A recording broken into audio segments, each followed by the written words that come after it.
We good? All right, very good. I'd like to call the March 5th meeting of the Casa Grande Planning and Zoning Commission to order. If you would, all rise and join us for the pledge.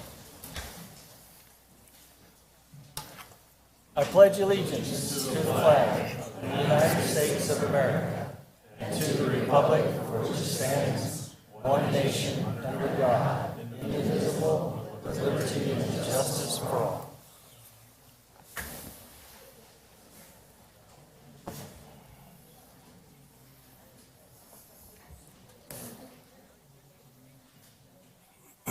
Okay, I have information that Commissioner Smith will be a bit late. He's stuck in traffic. Other than that, Erica, would you show everyone else present? And we could all do this like I needed to do first.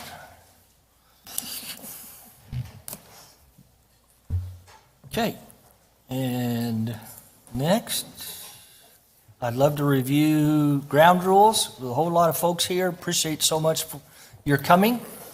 So if you would, I'm going to take just a second to go through the ground rules so we can have a better meeting. Just like I said, silence your cell phones. If you'd like to speak, we hope you will.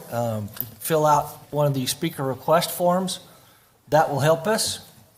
Give it to the planning staff. And remember, we are all volunteers, and just like you, we're trying to do good things for our community.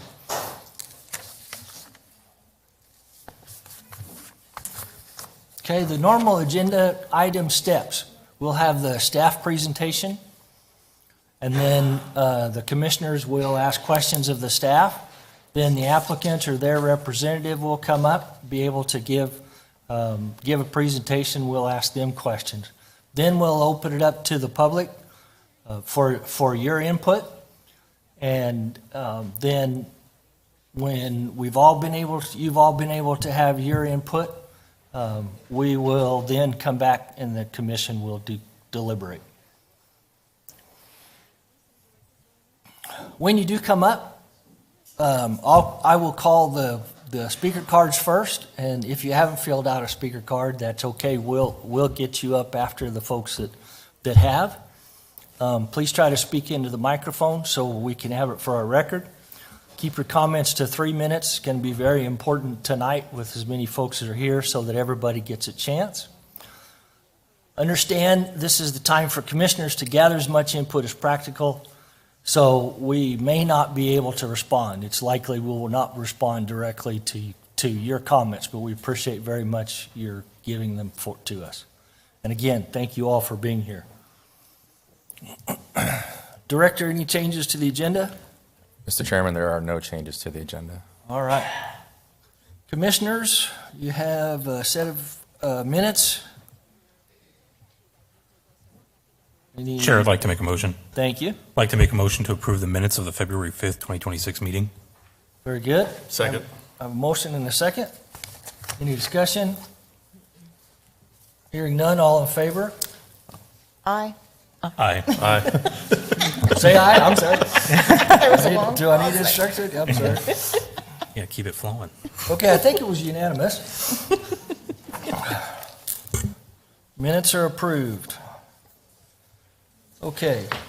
Now this part, we open up for the public to make any comments in general, not specifically about any of the items that we have. If there's anything that the public would like for the commission to hear, again, that aren't for the specific agendas for tonight, this would be a great time. We'd love to hear it.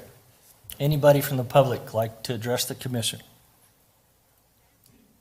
Seeing none, I'll close the public comment section and get to number first is our old business. F1, we will hold a public hearing and consider a request by Ironwood Village HOA for a major amendment to the Ironwood Village PAD, DSA 2500152.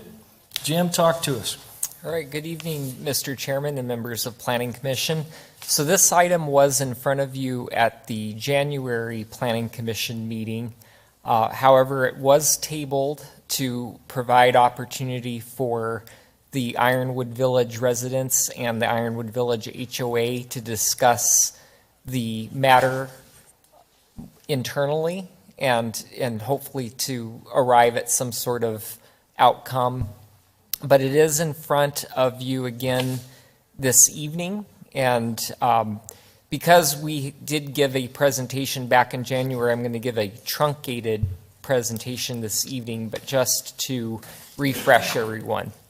So this is a request by Ironwood Village HOA to amend the planned area development zoning to replace 4 retention basins within its PAD zone with decomposed granite and other landscaping.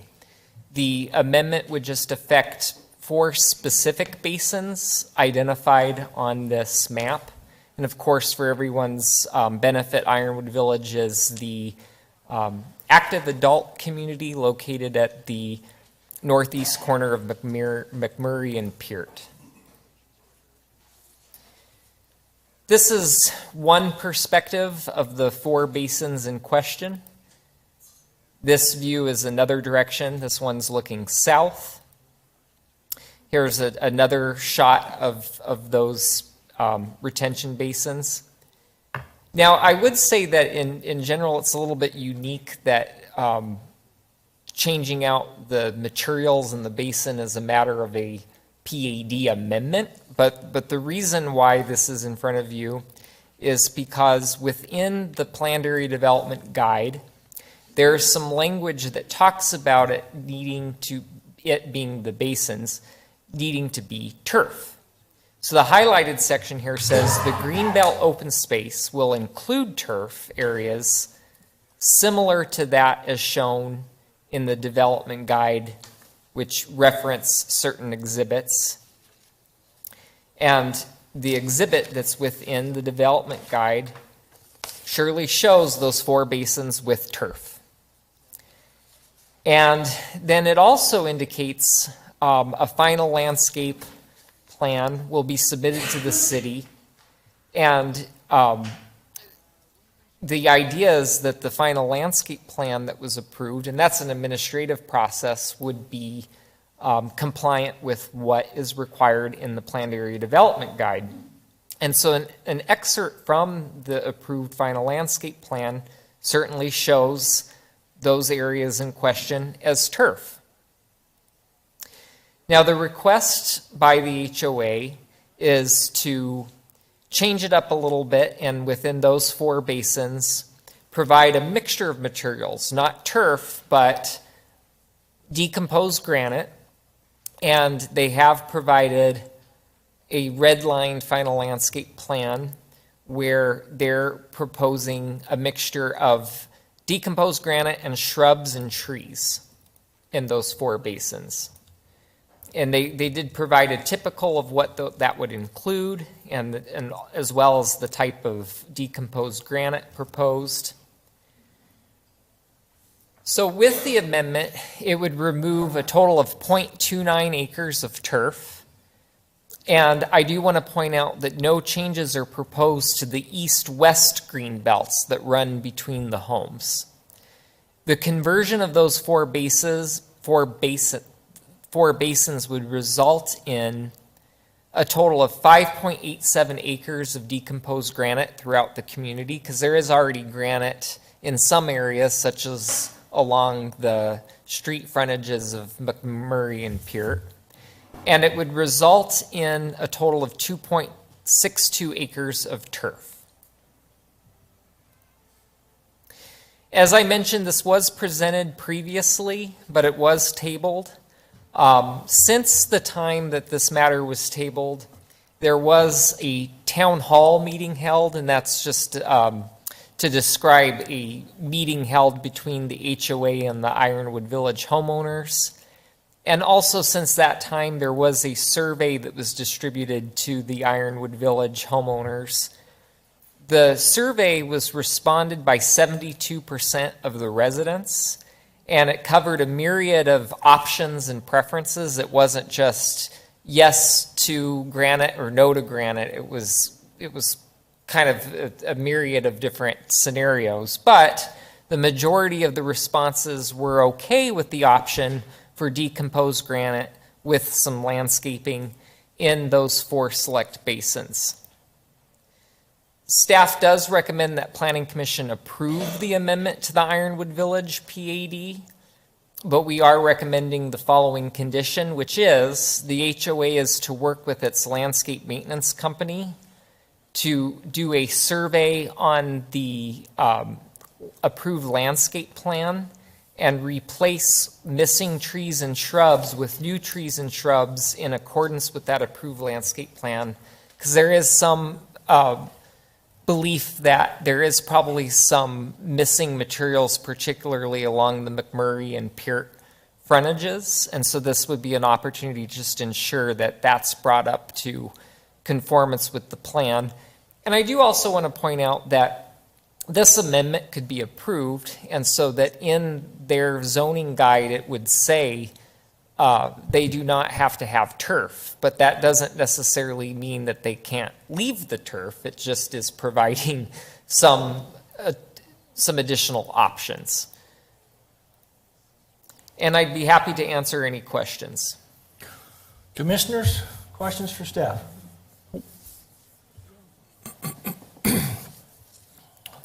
Okay, seeing none, would the applicant or their representative please come speak to the commission?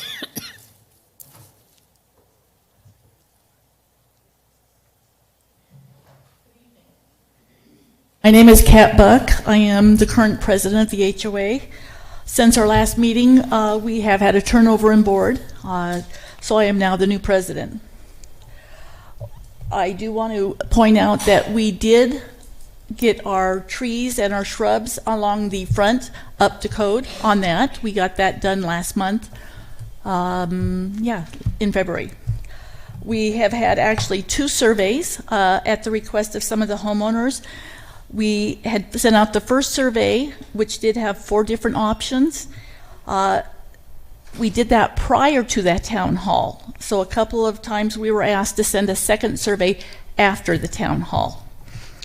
One of the things in the town hall that became obvious was that there was no willing for compromise. When asked if people were willing to compromise, 3 people raised their hands. So we sent out a second survey, and because of the turnover in board, it was a little late getting out, but we did get the results back today. That survey, 84.96% are in favor of the granite. We did the town hall. We did 2 surveys. We feel that we have communicated as much as we can. People are, main comment at this point is they're tired of it and they just want a decision. So we are asking that a decision tonight be made in favor of the granite. Okay. Very good. Thank you very much. Did we have any questions for commissioners?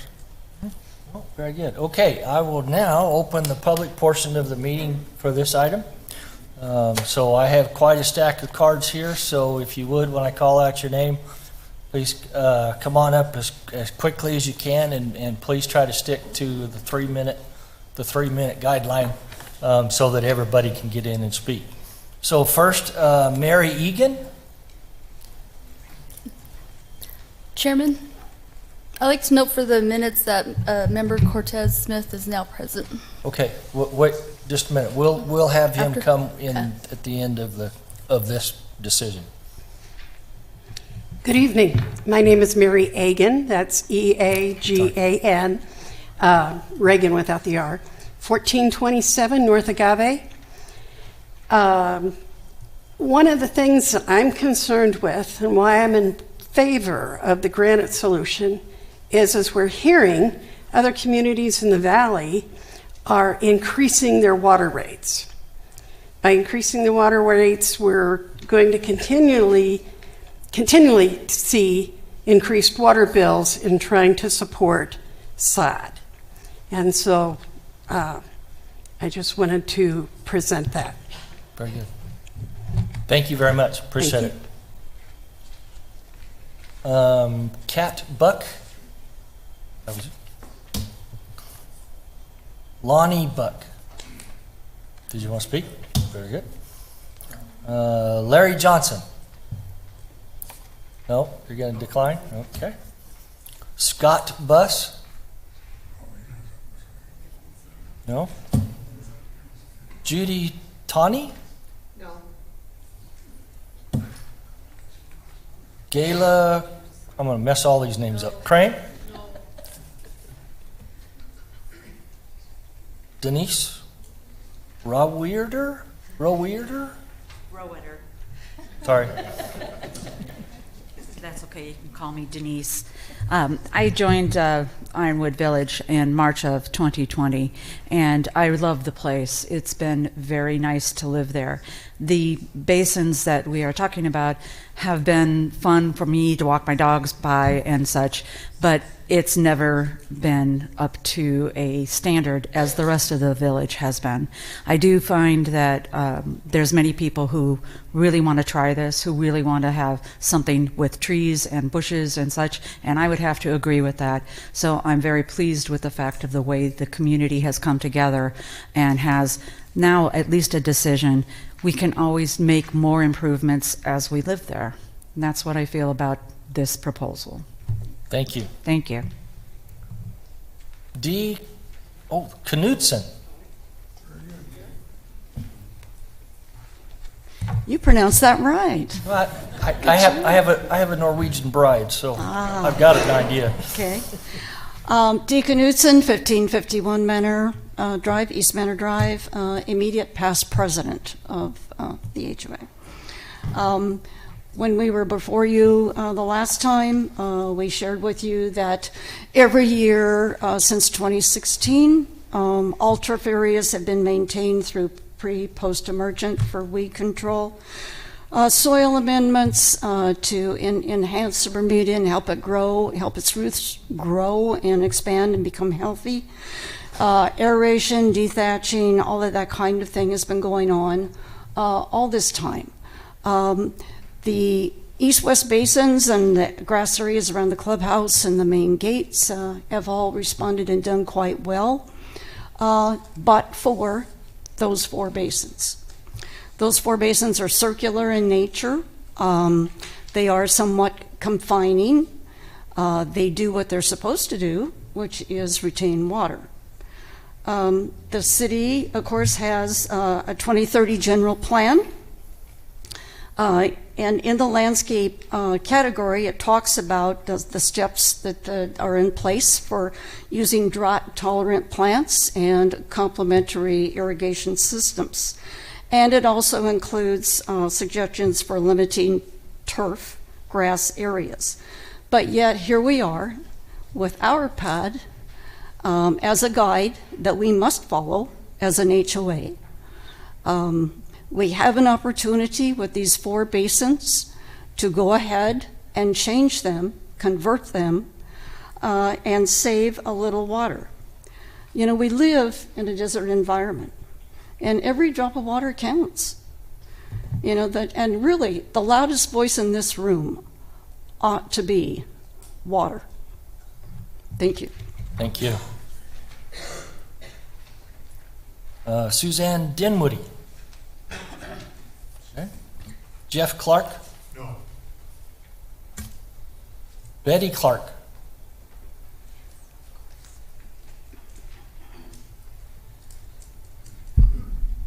Good evening. My name is Betty Clark. I live at 1527 East Brenda Drive. I've lived in Ironwood Village for 20 years. The green belts north of Brenda Drive are relatively new compared to the ones south of Brenda Drive. I believe they were installed in about 2010. The northernmost basin off of Melrose has had problems almost from the start. And the other three green belts, the basins south of there, have apparently deteriorated since they were put in. We've had several complaints over the years about the north basin off of Melrose. It was very difficult to grow grass there, and it smelled.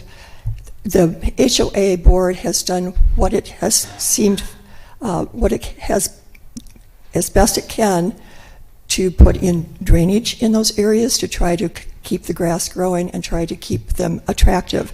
They're not attractive now. It needs to be converted to granite flowers or bushes and trees in order to improve the appearance. Thank you. Thank you. Myrna Horner. Myrna Horner? Mel Anderson.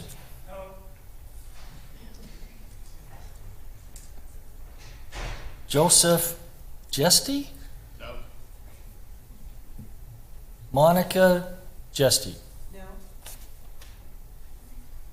Oh, I'm going to mess this up. Sorry. No. You sure? You're assuming it's in order. I wouldn't assume that. The last name Lacey? Yes. Yeah, it is. I will say it just for the record, full Croatia. Paul Cray. Yes, I would have messed that up. Thank you. Meredith Winkler? No. Phil Vandemore? No. Angela Bolt? Angela Bolt, yes. Thank you.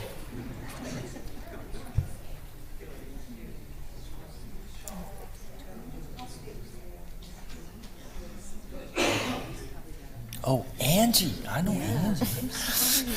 Hi, guys. How are you? I Pull live it down so it'll Okay. get you there. I'm Angela Bolt, or Angie Bolt, and I've lived here all my life. And I'm 73, by the way.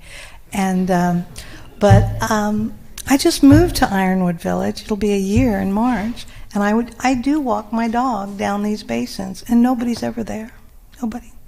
But anyway, it would be nice to have some trees, but water is so important, and I see all you young people up here, we'll be all dead in about 10 years. So it's so important to save water. Come on, guys, save our water, because it is important. Arizona doesn't get that much rainfall here, especially in Casa Grande. And but I am for putting the granite in those basins and putting some trees and making it look really nice, so my dog and I can walk and enjoy that nice little pathway in there. Thank you. Thank you.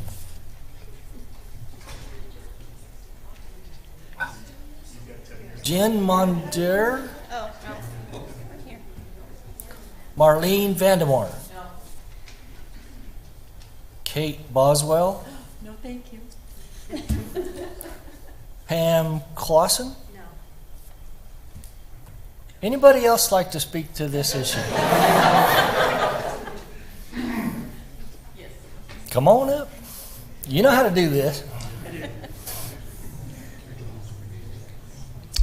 Good evening, Chairman, members of the Planning Commission. Rick Miller.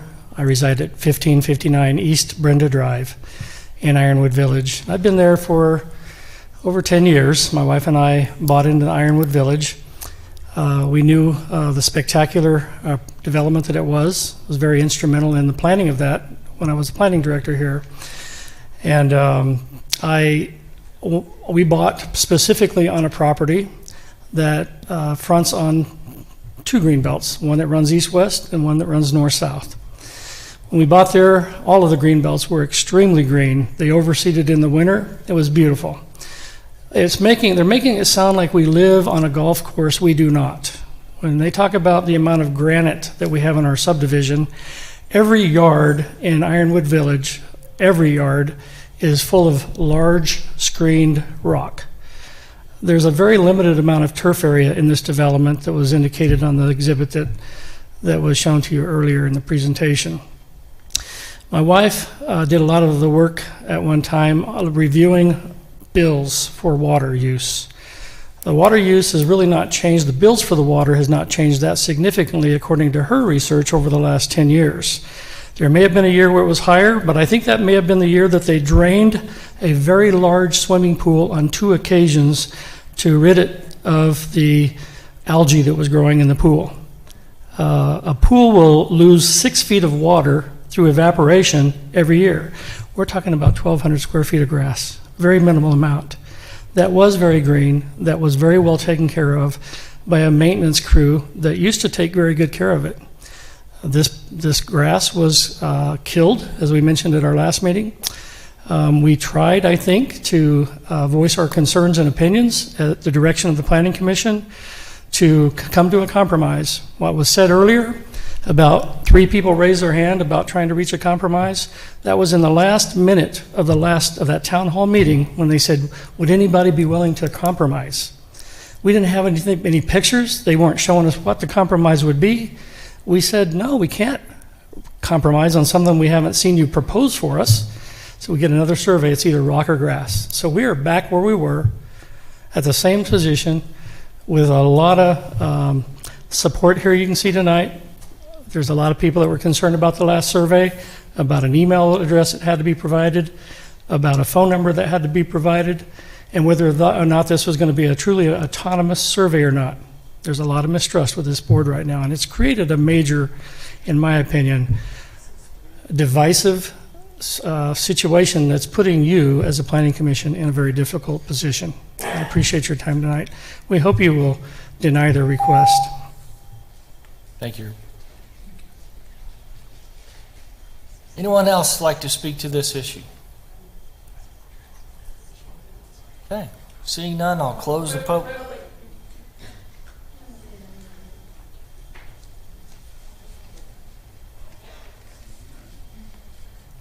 Good evening. My name is Richard Marcraft. My wife and I live at 1580 East Earl Drive in Ironwood Village. We had a house built here. We moved to Casa Grande 14 years ago. We had our house built. While it was being built, I went around and took pictures of the green belts, the landscaping. It was beautiful, very, very nice. I brought some pictures from that time that show green grass without dead spots in areas, and it was very nice. We have people come in from out of town to visit us every couple of years. They came back one time and said, "What happened to your landscaping?" The landscaping company had changed, and it deteriorated quite a bit. I have a line item on my original contract for our house that called for an $8,000 lot premium to be on a green belt, not a gravel belt or a rock belt, but a green belt. And we appreciate that.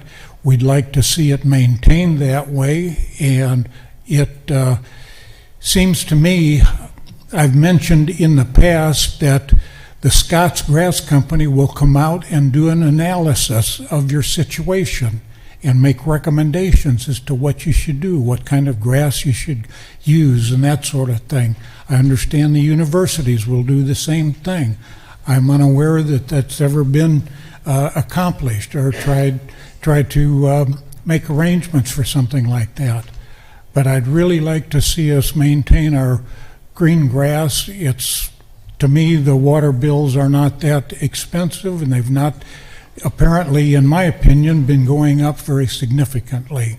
And I appreciate your time and interest. If you have any interest, I'll leave these pictures if anybody'd like to see them. I think you have to. Thank you. Thank you.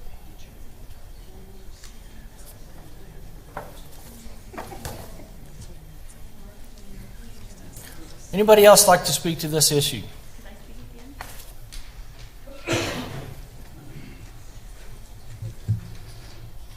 Charles Smith, 1558 East Brenda. Commissioners, in January, you told us, work together, come back when you have an agreed community solution. Some heard those words, others apparently not. In mid-January, the board released their plan, presenting the homeowners with 4 options, a survey, and a town hall meeting. As an opposing group, we were optimistic. The board paper was lacking sufficient information and included opinionated pros and cons. To ensure that the homeowner group heard both sides of the discussion, we asked that our paper be released to the homeowners via the same e-blast process that was used by the board. This was denied by the board. We asked that we're able to participate in the analysis and assessment of the survey. This was denied by the board. We asked that we would be able to assist the board in planning for the conduct and assessment of the town hall meeting. We were also denied by the board. The survey was presented to the homeowners group without instructions and with only the board's opinions represented. One community member later said that the survey lacked security measures and was likely corrupted. As a military red teamer, I can assure you that she was correct. Your staff report shows that the board said the survey was answered by 72% of all residents. We have over 400 residents in the village, and we only had 171 responses. That figure is totally false. I can tell you this because all of the households I know that took the survey answered separately as spouses. And they claimed it as a household number to the residents. Yes, sir. No, I'm just trying to get... Thank you. If you all would let him speak, please. Yeah, in addition, there's no control on how many times an individual was that could take the survey. Once, 5, or 20 times. There's no way to know. The town hall meeting was conducted with the board taking questions and providing answers. Opposing viewpoints were not represented. Division with the community as a whole was heated and widely apparent. The board offered another survey, rock or grass. Simplified, they released it late this afternoon.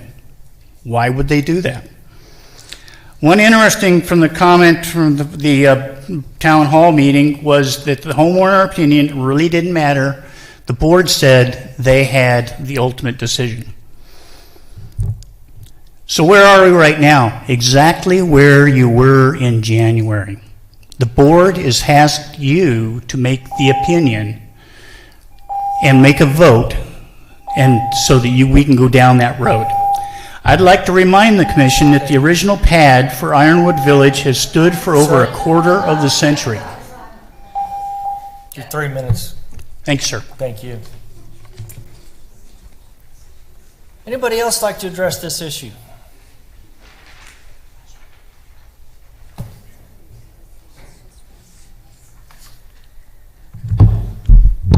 Again, my name is Kat Buck. I'm the current president.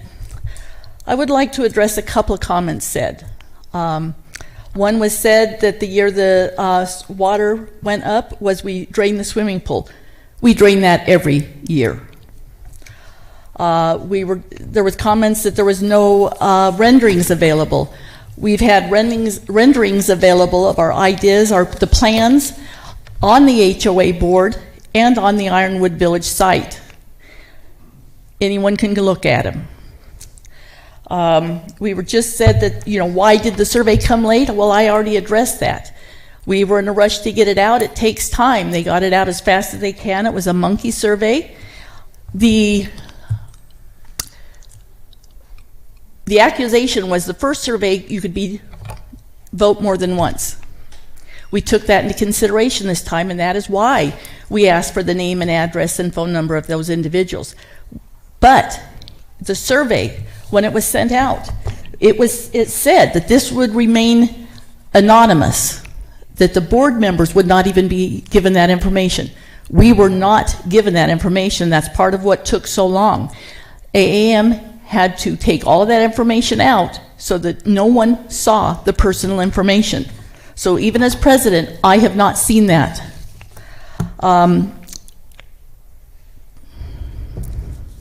It was mentioned that we used to overseed. We still do that.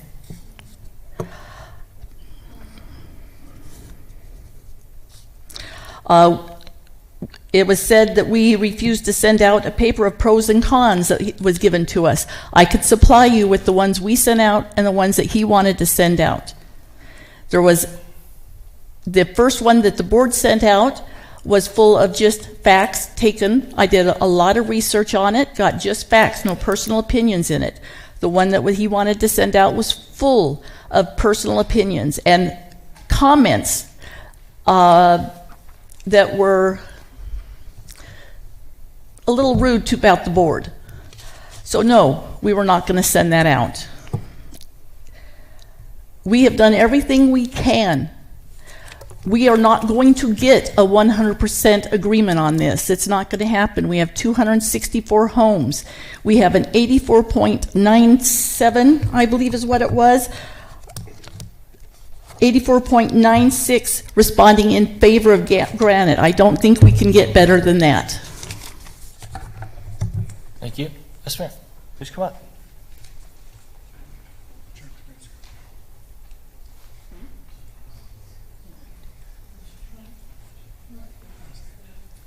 I'd just like to complete what Mr. Smith was saying. And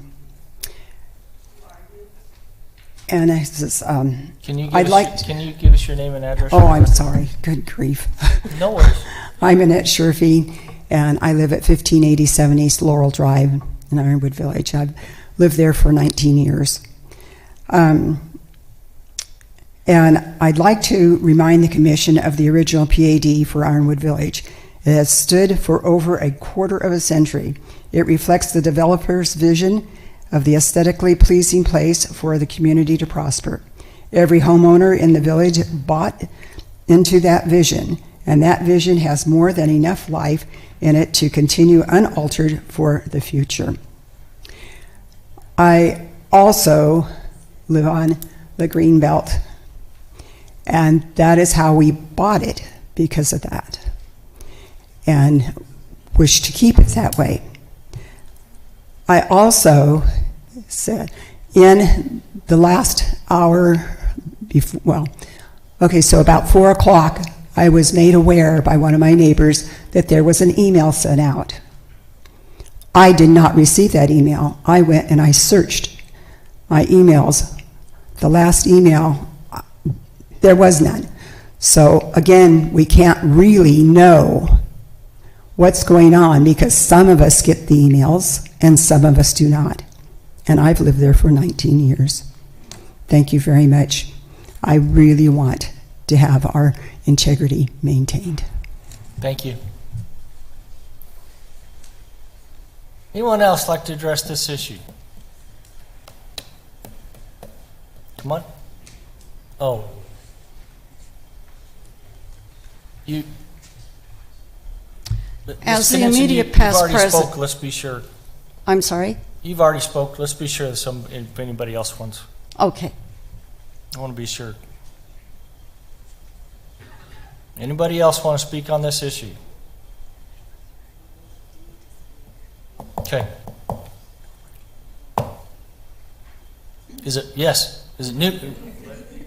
Ms. Knudsen, is it new information? Is it, because we've heard. A little history for you.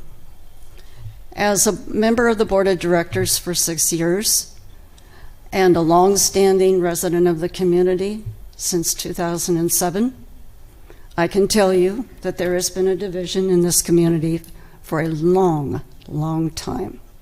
You see it, you hear it. I ask that you focus on the landscape issue that we have and simply make your decision based on what that landscape needs. Thank you. Thank you.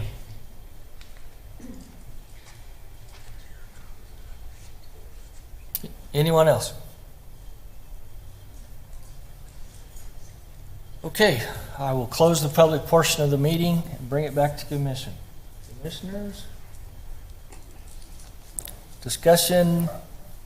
What were all the no's that I kept hearing? Was that just no votes or no comments?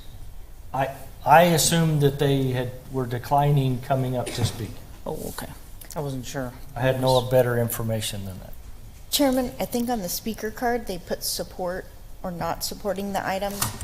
Just at a glance, it looked like most of them were in support of the item, so they're, Some of them did not. yeah.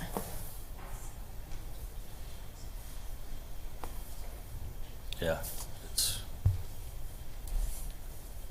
Yeah, I would agree. I would agree, most of them were in support. Yes? I'm looking at my finger. I'm sorry, I'm twisting your finger. Well, thank you. You know, it is tough. I understand that there's probably not going to be a consensus around this issue, and especially as some people who bought on that green belt and what they expected is something I would also be a bit ticked off about. So I 100% get that, but it seems as what is in front of us is a majority of people agreeing that this should be approved. And so it's kind of where I stand right now. Thank you, appreciate that. Anybody else? Thoughts? Chris, yes? Yeah, I know. Talk to us. I'm wavering on this. I was hoping you guys would come to an agreement and everything, and we were hoping that this would be more civil than it sounds like. And I do understand about the green belt and paying premium price. I mean, that's what you paid for it, and that makes it a little bit tougher decision.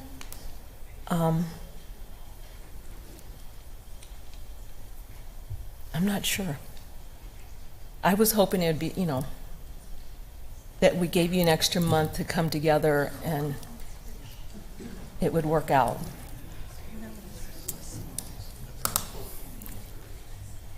I just don't I know. will go ahead and make the motion. I'd like to make a motion to approve DSA 2500152 with the attached condition. I will second that.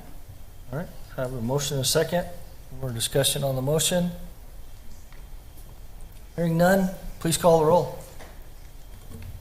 Member Ibrahim? Aye. Member Clegg? Yes. Member Aldred? Aye. Member Hubbard? Yes. Vice Chair Garza? Aye. Chairman Benedict?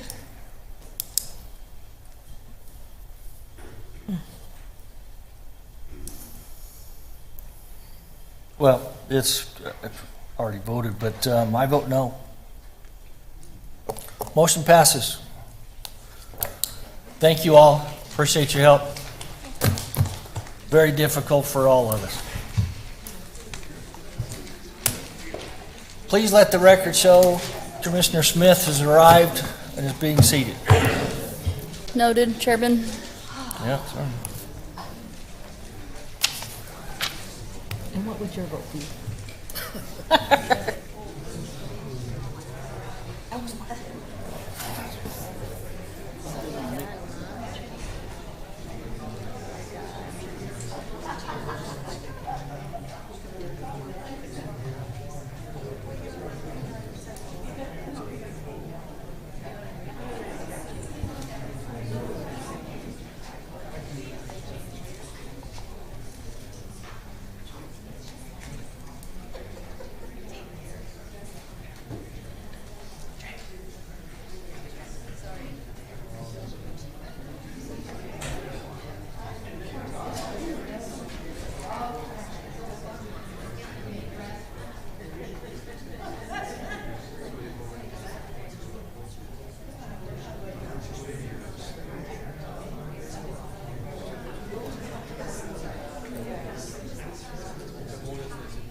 And there's certain accents in certain places that you got to get right. Okay, can we come back to order? We will proceed.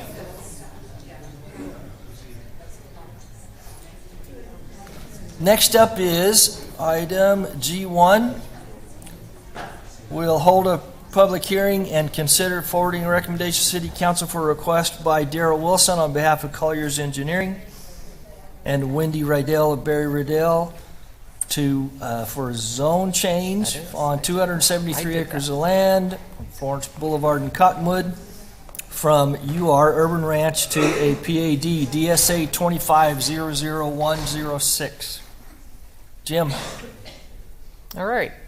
So as you indicated, this is a zone change request for approximately 273 acres of undeveloped property located at the northwest corner of Florence Boulevard and I-10.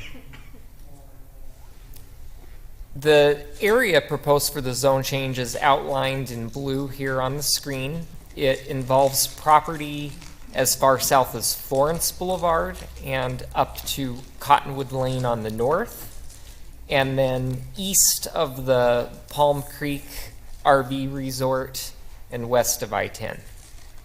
The applicant is seeking approval of a zone change for this property from urban ranch, is what it's currently zoned, to planned area development, allowing for a mixture of uses.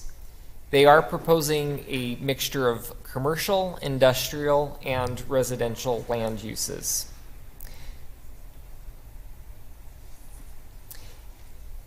What is motivating a zone change is for a couple of reasons. One, the urban ranch zoning that exists on the property really should be regarded as a holding zone district. Urban ranch is an agricultural zone district. It allows single-family residential development, but at a very low density of one home per 1.25 acres. And while I would not describe urban ranch as a holding zone in areas of the city that are, say, along the outskirts, on properties like this, right along the interstate, it's known as a holding zone because that's likely the zoning designation it was given when it was annexed into the city, and then based on the general plan designation of the property, etc., it is bound for other zone districts at some point in time. The applicant is proposing a mixture of uses because of its exposure along I-10 and its gateway location in that it is right off the Florence I-10 interchange. Now, this property might seem somewhat familiar to you because almost 3 years ago, April of 2023, a similar planned area development zone change was in front of Planning Commission for this acreage. And at the time, they were proposing what was known as the Casablanca PAD. And that PAD was similar in that it too was proposing a mixture of industrial, residential, and commercial land uses. And the vote of the Planning Commission was a recommendation to Council 4-0. I'm not sure why 3 members were missing, but it was April, so maybe spring break. However, it was withdrawn by the applicant and it was never scheduled it was scheduled for council, but it had kept getting postponed by the request of the applicant, and that request was ultimately withdrawn. That proposed PAD back in 2023 did propose a residential area between Camino Mercado and the western boundary, a 17.7 acre commercial area, and then the remnant was light industrial uses. Now, the new applicants, are proposing a simplified approach where there are 2 development parcels known as 1 and 2, with the extension of Camino Mercado bifurcating that area. However, it is different in that they're not proposing specific land use areas for the residential, commercial, and industrial. Essentially, within all of these 273 acres, any one of those development types can occur, but its intent is for it to be mixed use. And we know that based on some language within the PAD guide, also based on the master transportation plan that was provided, assumed certain square footages of those respective uses. And also the general plan itself would limit to some extent the maximum amount of those uses. The southern portion of the site that I've highlighted in red there on the currently proposed PAD is the area of the site that falls within the community corridor general plan category. The balance of the site is within the commerce and business general plan category. And that's one of the reasons why I described the current zoning of Urban Ranch as a holding zone, because the general plan category for the majority of this acreage supports zone districts that are quite a bit more intense than Urban Ranch. The community corridor category supports residential uses up to a density of 25 dwelling units per acre. It supports commercial, and it makes sense that the community corridor area is along Florence there, because it does promote strong pedestrian close to street type elements by encouraging buildings to be brought up close to the roadway and to de-emphasize view of parking, accentuate building prominence. And in this area, non-residential development has a target maximum floor area ratio of 0.5. In the commerce and business category, it also supports residential and commercial, like the community corridor area. But the residential areas to have a density greater than 10 dwelling units per acre, it does, unlike the community corridor area, supports light industrial uses. And then this general plan category puts an emphasis on campus-style business park type developments and uses with a connection to arterial roads. I do want to point out that both Cottonwood on the north and Florence Boulevard to the south are designated in our general plan as principal arterial roadways. And it has a target maximum floor area ratio of 0.35. When reviewing zone changes from Urban Ranch to planned area development, the criteria on your screen is found in the city code, and it's what requires examination to determine if the zone change is appropriate. The staff report goes into these criteria in greater detail, and I just want to focus on some of these items that are really probably the most critical in the determination as to whether this zone change is supportable.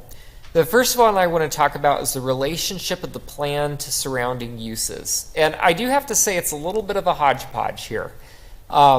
You have a lot of undeveloped land, as you see on the screen. On the north side of Cottonwood, it's just fields, and it's currently zoned Urban Ranch. On the other side of I-10, it looks undeveloped, but that actually is within a mixed-use PAD itself. It's known as Casa Grande Commons north of the Promenade, that supports much of the same mixture of uses, light industrial, residential, and commercial. And then I do want to say, however, the most sensitive area, and the area that probably takes the most focus in terms of compatibility, is the fact that immediately to the west is the Palm Creek Resort, which is considered a medium density residential product per our standards. However, there is some sensitivity in terms of what gets developed between Palm Creek and I-10. But at 273 acres, I think there's a lot of opportunity to propose a mixture of uses in a manner that does provide good compatibility measures. As a mixed-use PAD, there are development standards not only to ensure compatibility within the PAD itself, but standards for these uses next to the PAD boundary. The applicant will provide some more information regarding the compatibility measures, but just a quick overview. They are proposing a minimum of a 50-foot setback from Palm Creek for any use. They are proposing a mixture of heights. Residential development next to the western boundary would be 45 feet. However, the height for residential can be taller in other areas, up to 60 feet. Commercial development would range between 55 feet and 75 feet in height. But when you're over 55 feet, there's a pretty aggressive setback. Every foot over 55 feet in height has to provide an additional 3 foot of setback. And then light industrial heights do range from 65 feet to 80 feet. And one way to speak to that, because that does seem pretty tall, is it's designed primarily or intended to accommodate some of those uses that need heights for its operations. So it's probably not an entire massing likely of a large building at that height, but it's to accommodate certain operations typically, although basically as stated, that is the range. The PAD includes screening and architectural standards, particularly when within view of Cottonwood, Florence, I-10, and Palm Creek. And then also individual site plan submittals will be evaluated for compatibility measures and buffering. And because we do individual site plan submittals, should this get approved, there would be additional notification to surrounding property owners at that time to ensure that concerns can help be coordinated between the adjacent property owners and the then applicants.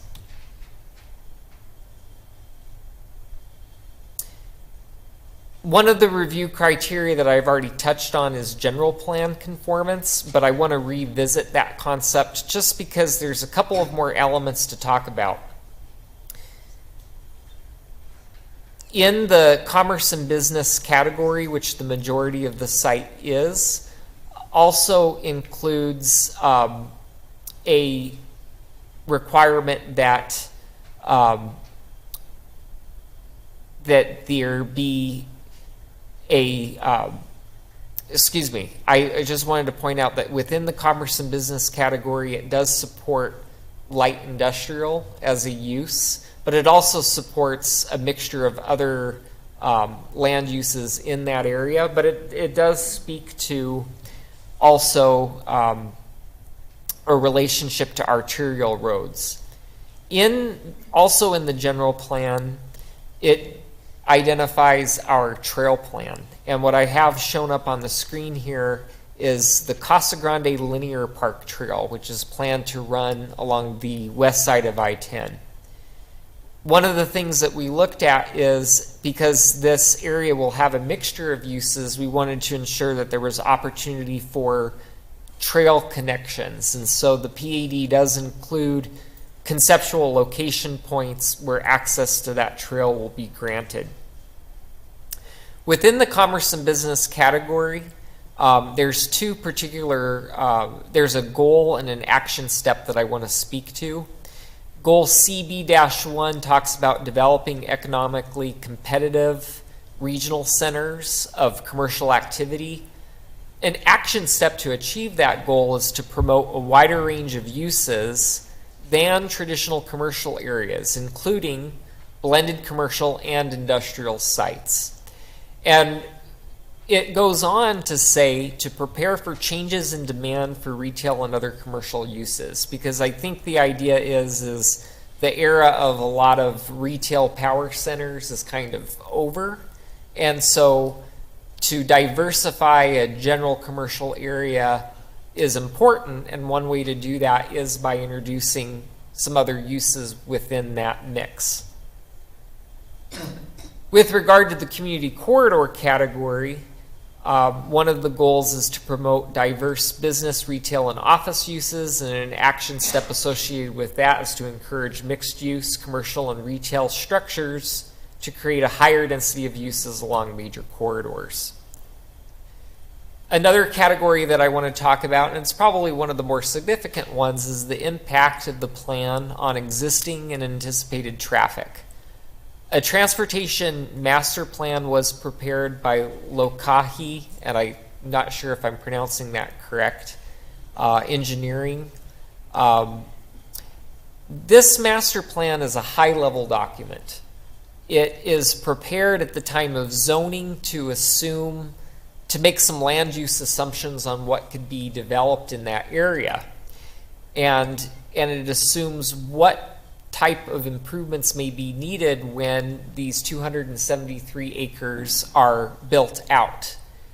It did take some land use assumptions, understanding that there would be a combination of both industrial, commercial, and residential.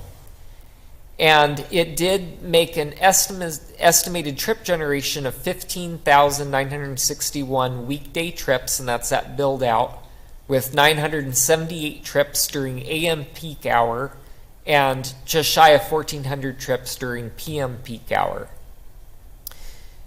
It did show that whatever developed commercially within there would generate the highest percentage of those trips. Recommendations were made within that master transportation plan for time of build out. It talked about Florence Boulevard needing to be constructed to its full profile for a principal arterial. Cottonwood Lane would be constructed to its interim full profile for a principal arterial. Camino Mercado, which of course is the spine through the development, would have to be developed as a collector road, and then Caceres Court, which I haven't mentioned, which is another collector road near the western boundary of the PAD, would also need to be constructed in some manner to tie into the development. I think there's some opportunity there to either tie Caceres into Camino Mercado, or there may be some necessity to run it a little bit further north to a point. But as a master level transportation plan, its premise is to set the stage. As individual sites were to be proposed for development within that 273 acres, it too would have to provide its own form of traffic analysis to determine incrementally what type of improvements would be necessary to the roadways impacted by that development in order for it to be approvable.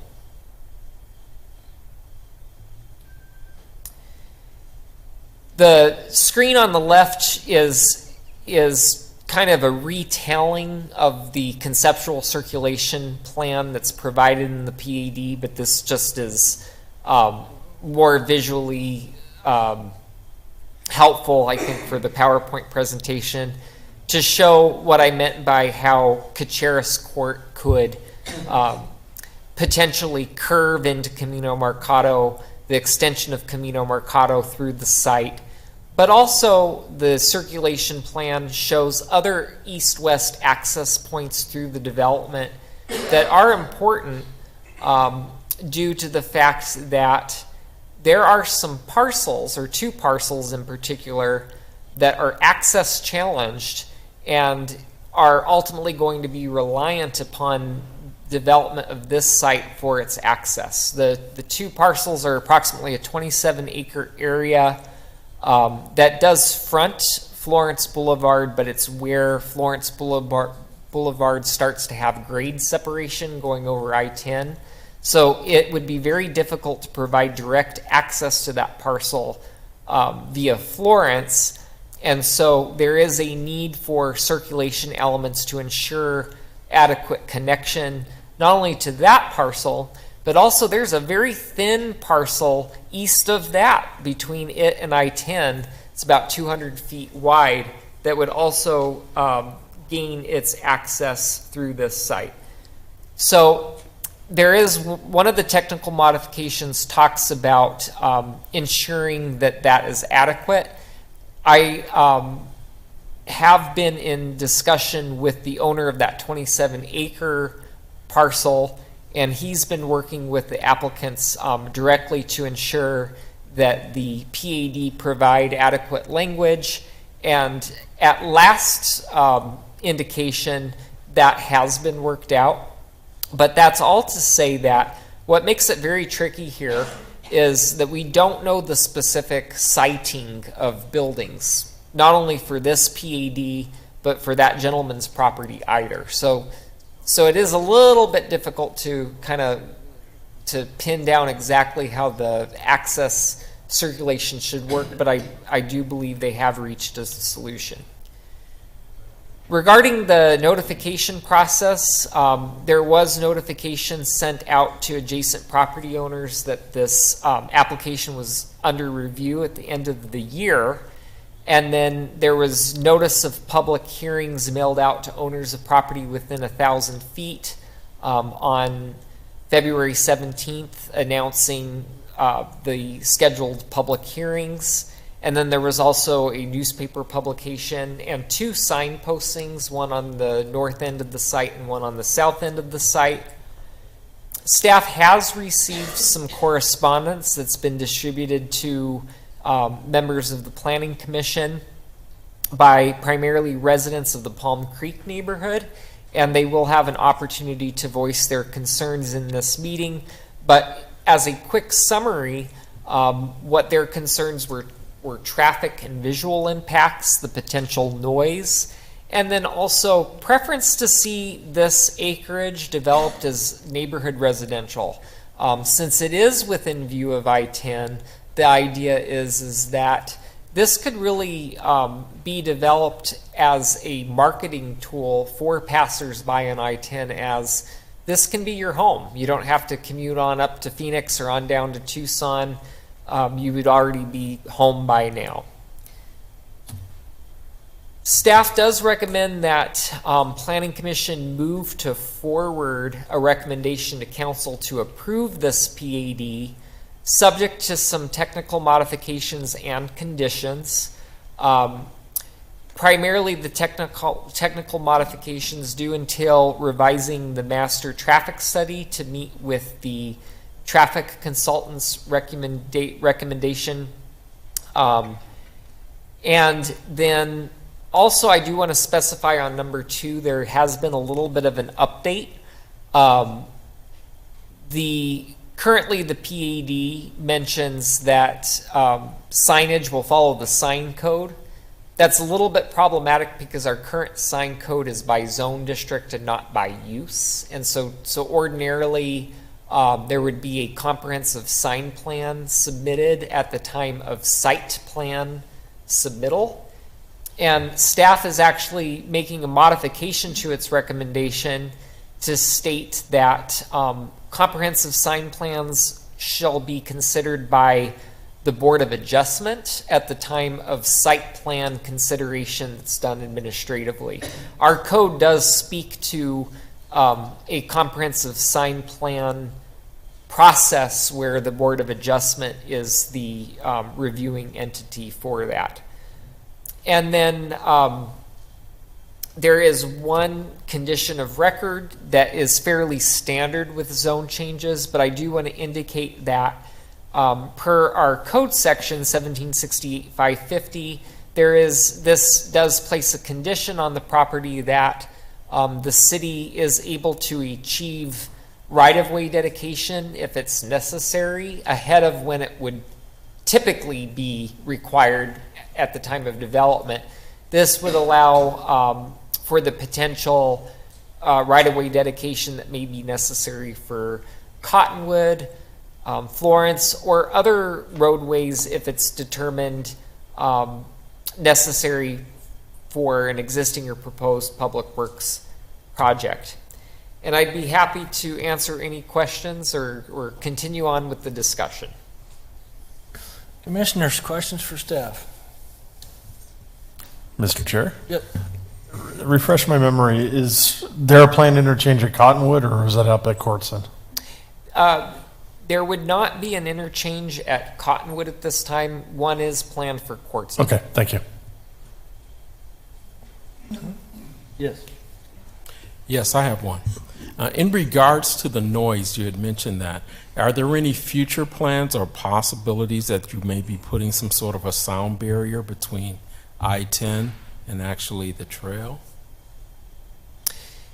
It's not connected with this PAD, but that is a good question. I guess to most immediately answer your question is no, we've not looked at that. But to your point, I have seen other communities that have put sound barriers next to trails, and so that might be a consideration at the time of a trail project there. But I don't think our community services department has looked at that. Okay, thank you. Anything else? Okay. James, I got a couple of questions. So if we approve this change, so this PAD encompasses something like our zoning from R1 to I1 and everything in between. Essentially, because in the community corridor area, it does allow residential up to 25 dwelling units per acre, but I doubt we would see R1 type uses that close to Florence Boulevard by I-10. The PAD guide does include more specifics in terms of what uses are allowed. So to be honest, it wouldn't really be R1 because that's a single family Okay. residential. It would be more of a medium and high density residential development type for in terms of residential. For commercial, there's a list that includes a lot of office, retail type uses, and then for the industrial category, it is I1 related uses. Okay, so R2 or R3. Through- Yeah, R2, R3, B2. Right, through B, I1. through C. Yeah. To I1, okay. So then, also you had mentioned about that the public would get notification as master plans are presented.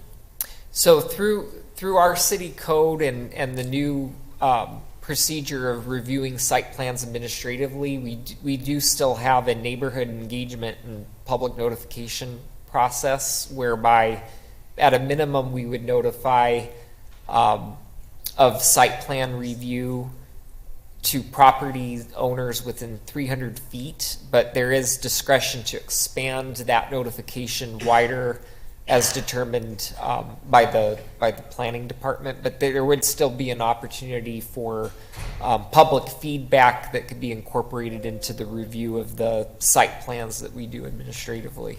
Okay, so a similar fashion as the notifications that are presented for things that are presented to us. Right. Okay, so the sign and the notifications to the public, and then newspaper publishing, is that all included in that? There wouldn't be a newspaper publication, Chairman, but the code does talk about for certain mailings. And I'm going to put Dan on the spot here. He could check the code specifically about the public hearing process or the public notification process because it's fairly new for us. I think the language might say and other means of communication Okay. that we can see specifically. Okay. While you're going there, and then, so there may be a public meeting or a public hearing depending at the administrative, so there's none of that. Neighborhood meeting or that kind of an event. For site plans that are going to be reviewed administratively, we do require at a minimum that, as Jim mentioned, that property owners within 300 feet be notified or more, depending on the use. Okay. Basically just describing what the project is and providing the public an opportunity to comment about that. But there isn't a requirement for a sign posting, but there could be a requirement for a neighborhood meeting. So we can either do a mail notice and or Okay. neighborhood meeting. Okay. So no, I mean, so what goes through my mind is if we approve this PAD, almost half a section, right, 270 something acres, it's almost 300 acres. Okay, it's all of that the uses and construction and all will happen with administrative approvals, and commission nor the council will never see a presentation. Is that correct? Am I? Per state law, you are correct. Okay. Okay. Chairman, I'm Yes. kind of thinking the same thing. So in this transportation master planning document, it is specific to how many dwelling units are in this future PAD, how much is commercial and how much is industrial. I think there's some limitations we should probably put on the uses and not just be this free-for-all from R1 to I1, like you mentioned, you know? Yeah, I don't well, like I mean, we'll hear some other information Yeah. when we get to that point, but I think you got any other questions for staff? Okay? All right. Would the applicant or their representative please come up, give us your name and address for the record? Certainly. Thank you, Mr. Chairman. Wendy Riddell with the law firm Barry Riddell, 6750 East Camelback. It's my pleasure to be here this evening on behalf of Arizona Land Consulting. I know I'm visually challenged. I don't know if you can put it in a slideshow so it's a bit larger. I was looking at There you that. go. Okay, there you go. And I assume you're my Vanna White tonight. Is that That's how? right. Just Are you tell old me enough when to know go. who Vanna White is? No, I. Thank you very much. I know. Well, at least, Mr. Chair, at least you up here are old enough to know who Vanna White is. So. Easy. She's still on, by the way. No, Is she come on. really? Goodness. If you would go to the first slide, I would appreciate it. I really, James did a super job tonight. I'm just going to highlight a few additional things and give you a little more information and then enjoy a discussion with you. I am here this evening on behalf of Arizona Land Consulting. Anita Verma is 18 years of experience in land acquisition and development. She's got quite a diverse portfolio, 6,000 acres of land. She is named one of 50 real estate companies to watch in 2022. She is doing very exciting things, and she is very excited about Casa Grande.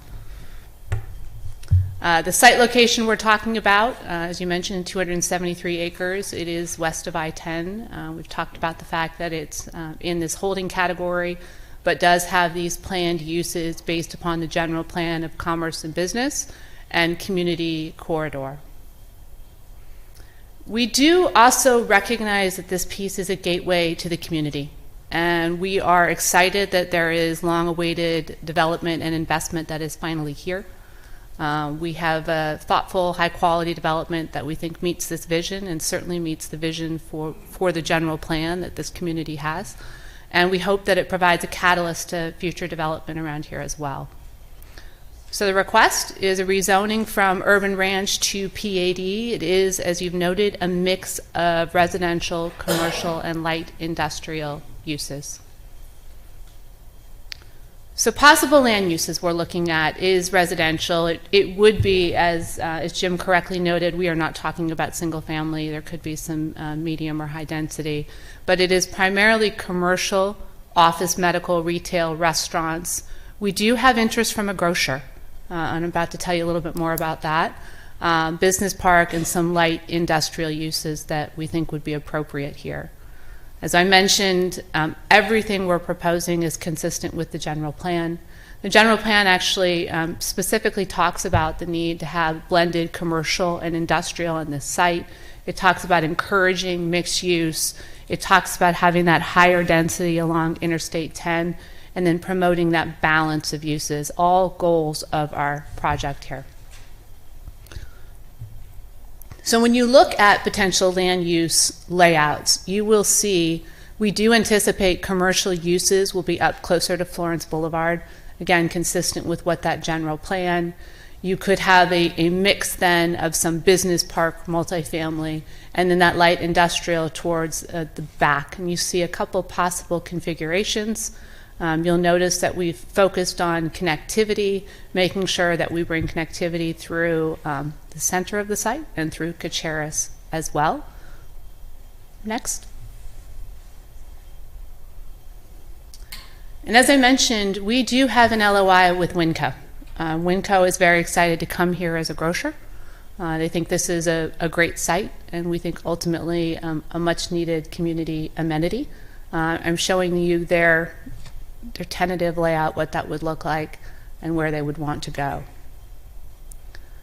As I mentioned, with regard to access and circulation, Camino Mercado will provide connection to Cottonwood Lane to the north. Camino Mercado and Caceres will provide connections to Florence Boulevard to the south. Ultimately, those specific points of connection will be worked out through the site planning process. We have, as staff also noted, we have been hard at work. I hope Mr. Finney is here in the audience somewhere. But we've had a lot of conversations with him. He owns that out parcel you see on that east and has had, for a long time, suffered lack of access. So we have committed to providing access to him, creating that connectivity, again, trying to foster that long-awaited development, also to the very skinny Walton parcel that is along that eastern boundary as well. Okay. So some of the commitments that we have also made as part of this proposal is that there will be a 50-foot buffer that will be provided to that existing residential. So everywhere along Palm Creek, you will have that consistent 50-foot buffer. Where there are non-residential uses, it will be a 40-foot buffer that we're proposing. Next. And then in addition, because we wanted to make sure that there is an appropriate transition, again, we recognize that intensity belongs next to the freeway, but we also want to ensure that it transitions down towards that existing residential. We are proposing to go above and beyond even code requirements, that within that 50-foot setback, you would have essentially staggered landscaping. So you would either have 2 rows of trees that would be staggered, or you would have a mix of hedges that provide that as well as trees to create that 2 rows of landscaping to ensure screening along that border, again, within that 50-foot setback. So to give you an idea what that would look like, what types of trees we're talking about, we are talking about something within the mesquite or palo verde or willow type of category. We chose those numbers of that sort of staggered 30-foot on center because the height of those canopies and the width of those canopies then help us achieve the screening that we think is important between the projects. And then in terms of conceptual street frontage, also where you have these roads that do create connectivity through the project, we have specifically dictated that you'll also have double rows of trees, you'll have that separated sidewalk with landscaping on each side, really ensuring that there's a nice pedestrian-friendly environment throughout the project and creating that connectivity. So in terms of outreach, we actually have had engagement with the Palm Creek Management Company. We went to them several times. We did offer to give a presentation to their folks. They declined us on that offer, but we certainly are happy to have that engagement. We have reached out to Mr. Finney. Again, his latest correspondence is that he's supportive of the request because we're providing that access to him. And then we've also reached out to Walton Global as well. Mr. Chairman, I will let you know that we do have the folks from Lokahi here as well, our traffic engineers, that can address any comments on the traffic statement. I did want to just touch on Commissioner Garza's comment. Certainly you are correct that our traffic master plan establishes certain uses to demonstrate what we can provide. We recognize with any site plan we're going to have to prove that up every time and demonstrate that it works.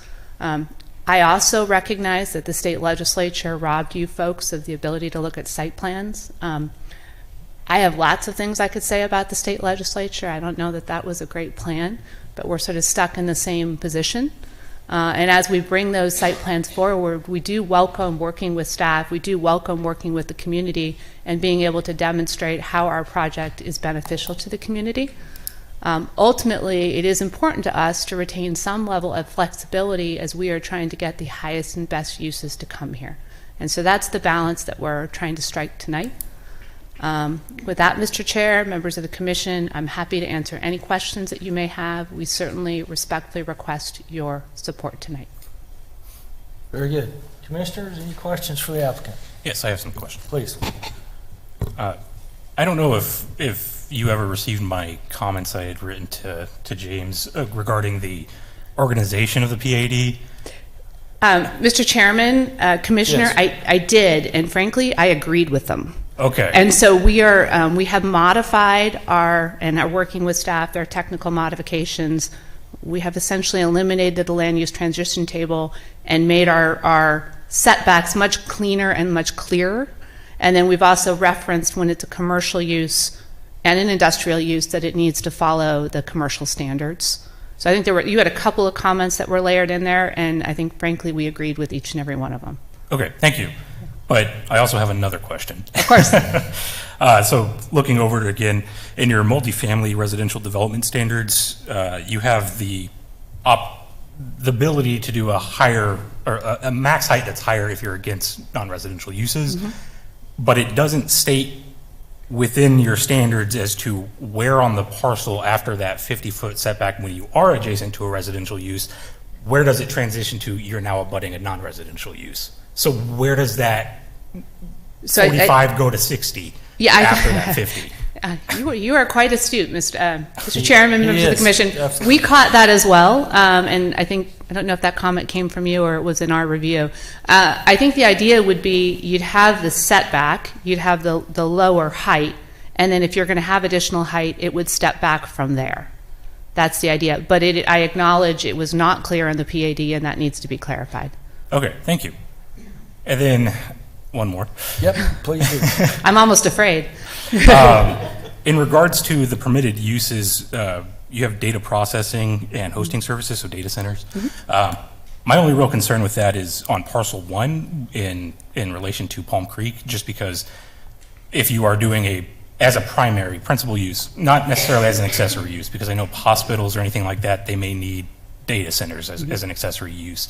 But as a principal use, I'm not entirely supportive of a data center on parcel 1, mainly because of their equipment and the ability for lower frequency noises to travel further distances, and the fact that many of those residents along that eastern boundary of Palm Creek have RVs, not necessarily manufactured homes.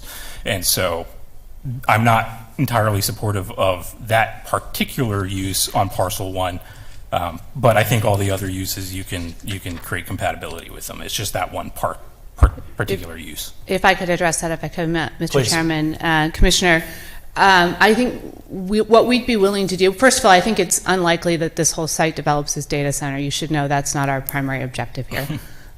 Certainly it is possible use that could occur. One of the ways that we have addressed that concern in the past, and I think we'd be willing to do so here, is suggest a noise study and actually suggest noise limitations on the property line that we couldn't exceed, say 55 during the day and 50 at night, to help ensure that there isn't a noise concern. On the one hand, we're on the freeway, and I actually think these buildings, once this site is constructed, ironically, it will be quieter in Palm Creek because they will provide that buffer to the freeway. But I do recognize the concerns with data centers, and we'd be amenable to actually proposing a stipulation regarding a noise study if that were to occur. All right, thank you.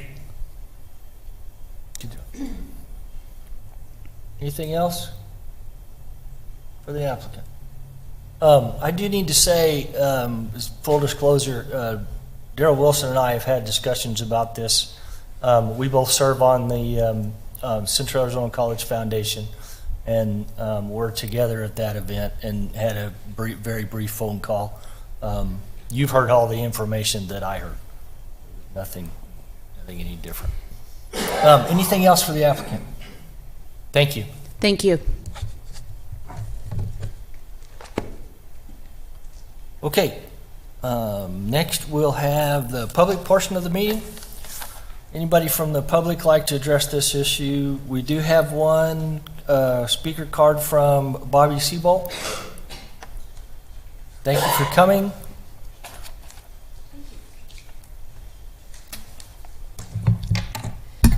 My name is Bobby Seabolt. I live in Palm Creek.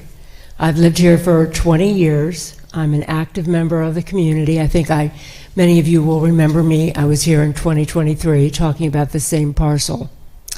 I have quite a few comments to make, and I've read all of the material, so I may go over the 3 minutes, and I believe I'm the only one here talking for the community.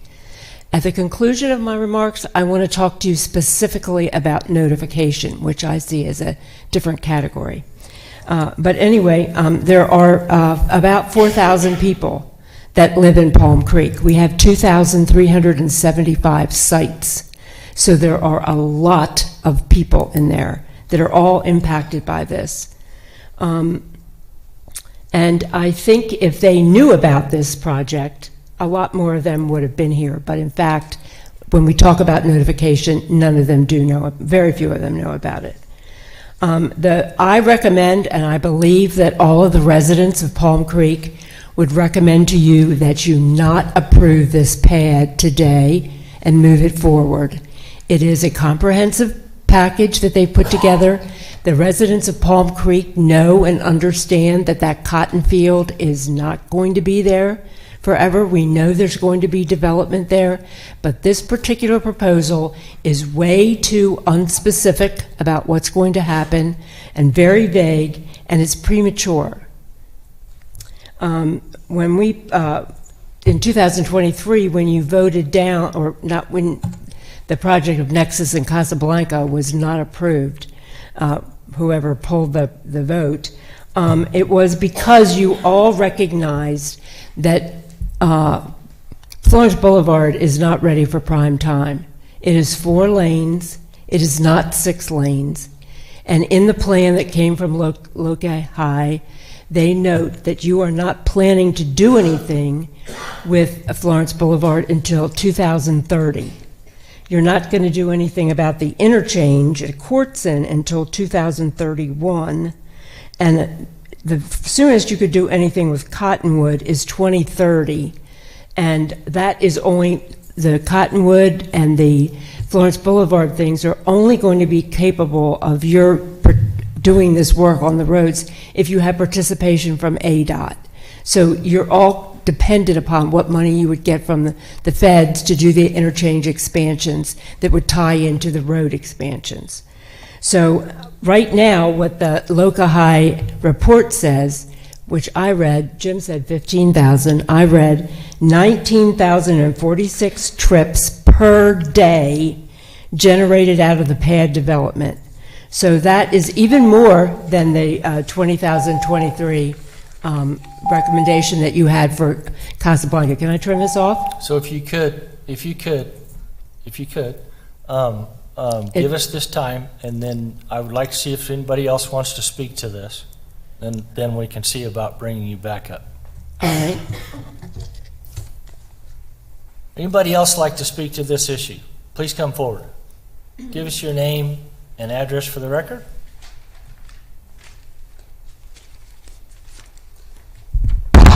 Short people. Deborah Farrell, Palm Creek resident. My husband and I came to Palm Creek Resort because of the surrounding space. It's a beautiful location, and like this lady here said, someday it may get developed, it may dissipate and become PAD. Right now, the city is building so much stuff. There's apartments going on, there's all kinds of microchip companies coming in. You really need to work on open space. You need to make sure that you keep open space in the city. This city has probably 3 or 4 55 development communities. Palm Creek probably one of the largest. We go to up to 4,000 people during the winter. Those people contribute the dollars to this community, help the retailers, the supermarkets, and so forth. You start doing a PAD and take away those cotton fields and put in all kinds of light multi-industrial homes and so forth, a lot of these people are not going to come back. A lot of the people in the RVers, the traffic. Well, what are you going to do about the roads? Right now we have heavy, heavy traffic. It's dicey getting in and out of Hennis Road at the park. If you do this, there's going to be more construction because you're going to have more developments.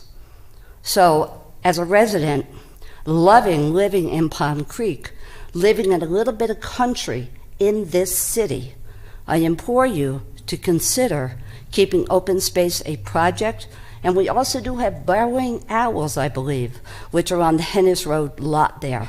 So that's, I think they're state and federally protected. But it's beautiful where we are, and I ask you to seriously consider that.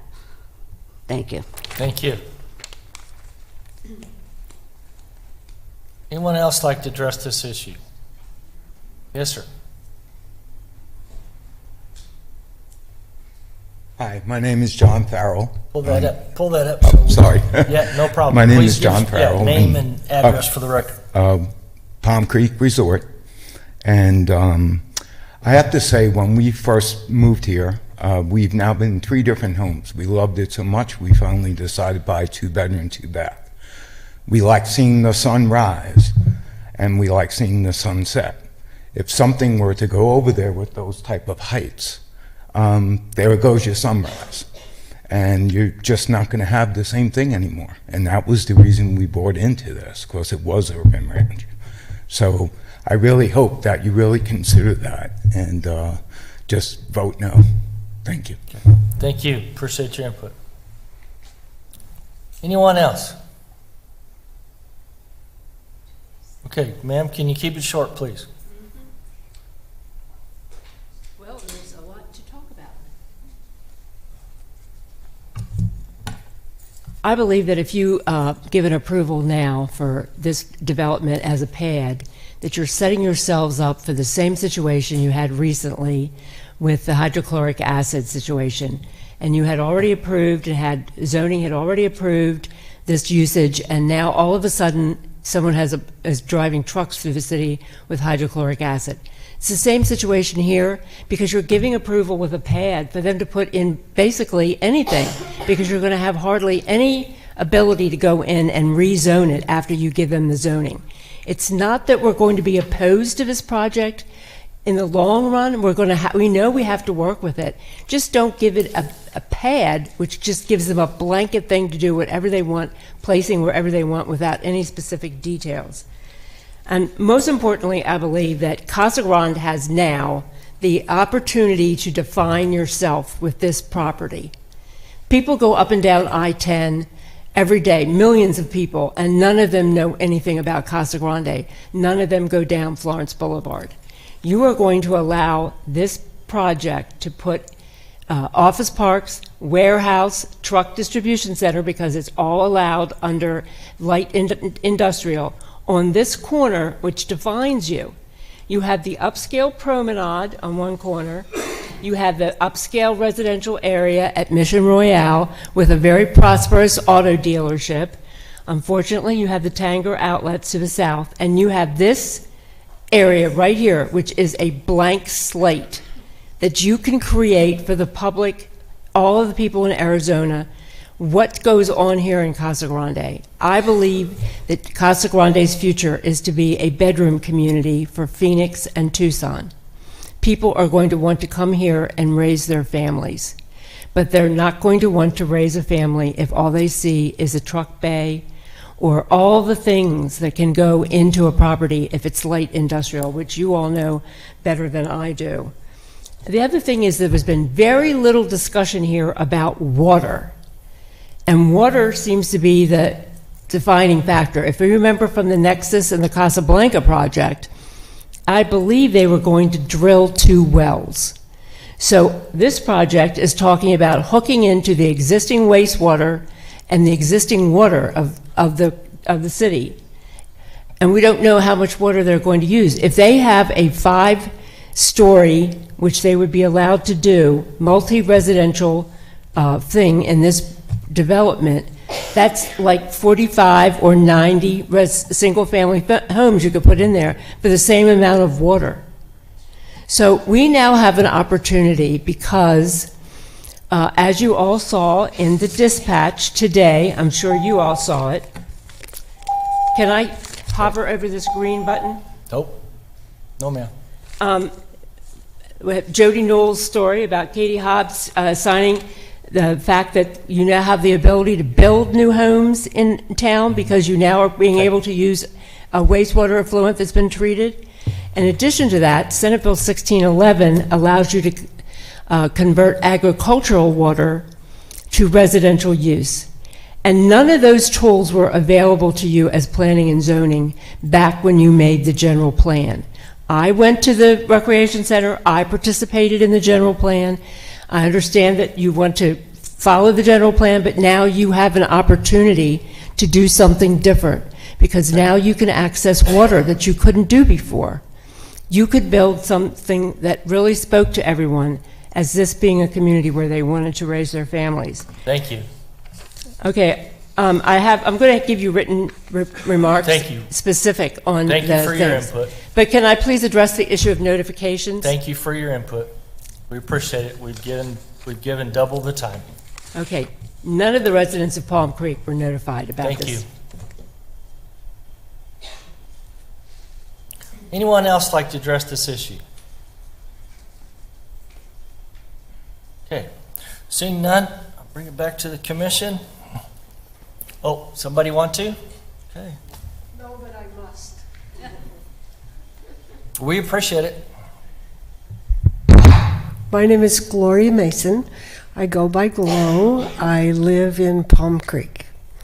I'm here because I'm interested in us, as a city of Casa Grande, avoiding a mistake that we almost made 3 years ago when the Nexus project was proposed. We have the same situation on Cottonwood Boulevard that we had then. It's a 2-lane road. There are no traffic signals all the way from Arizola, all the way across the freeway, and you can go on to the next counties. If we add even 2,000 traffickers on that road during the daytime, we're going to be in trouble. They're at the corner of Hennis Boulevard and Cottonwood Boulevard. There are no traffic signals. It's a very limited 2-lane road on Hennis as well as on Cottonwood. There are accidents nearly every month coming into and exiting from Palm Creek because of the traffic and the road situation. We've kind of outgrown that infrastructure. I don't see anything that tells us we're going to improve that until possibly 2030. If I'm wrong, please let me know where that is. The other thing is Palm Creek is owned. It's not a management company that lives there. A management company far outside of this state owns that property. We all moved there knowing that was the case. But when you notify property owners, you skip the 4,000 people that live inside Palm Creek. So I also implore you to please send notifications of these important matters to each home inside Palm Creek, because we're your residents, not the people who operate Palm Creek from Michigan. Thank you very much. Thank you. Appreciate it.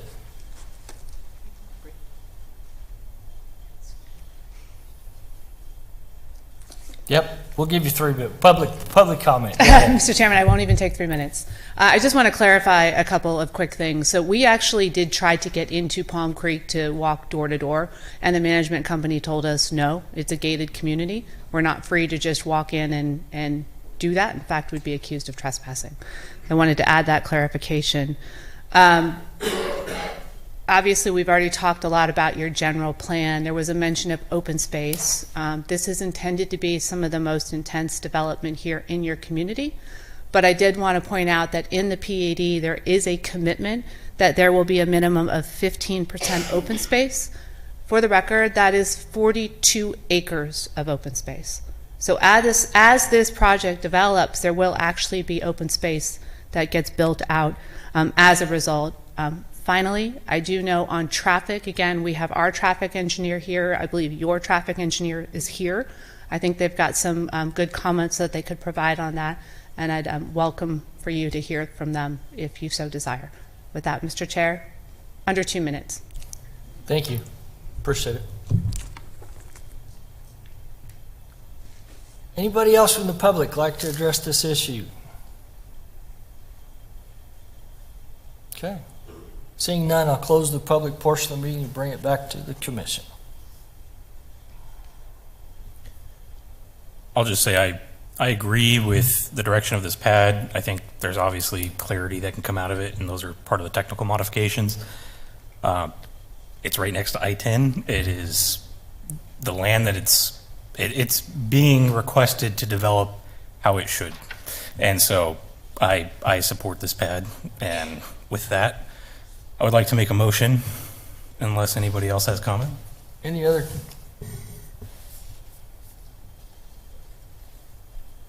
Chris is thinking. I guess my main concern is the traffic. And I don't understand, where does Cashier come out on Florence? What's right next to the east and west of it? A little confused. Boston's is on the That's east side it. of Kacharis. Okay. Yeah, Okay, I've just been trying to figure this out. Okay. So, it's now Sukasa, but I remember it thank as you. Boston's. Me too, but that's all I needed. But I yes. just could not figure it out. Okay, so would there be a stoplight there? Or is there a stoplight there? No. Not right now. I'm just so concerned, like, well, first of all, Cottonwood Lane is only 2 lanes. I mean, one way going west and one way going east. Sorry, I know my directions. And if we have Camino Mercado, everything going from Florence to Cottonwood, we're just going to be packed with more traffic. And when are we planning to do the revitalization on this traffic, on the streets on Florence? Because I know we're starting from I-10 going this way now.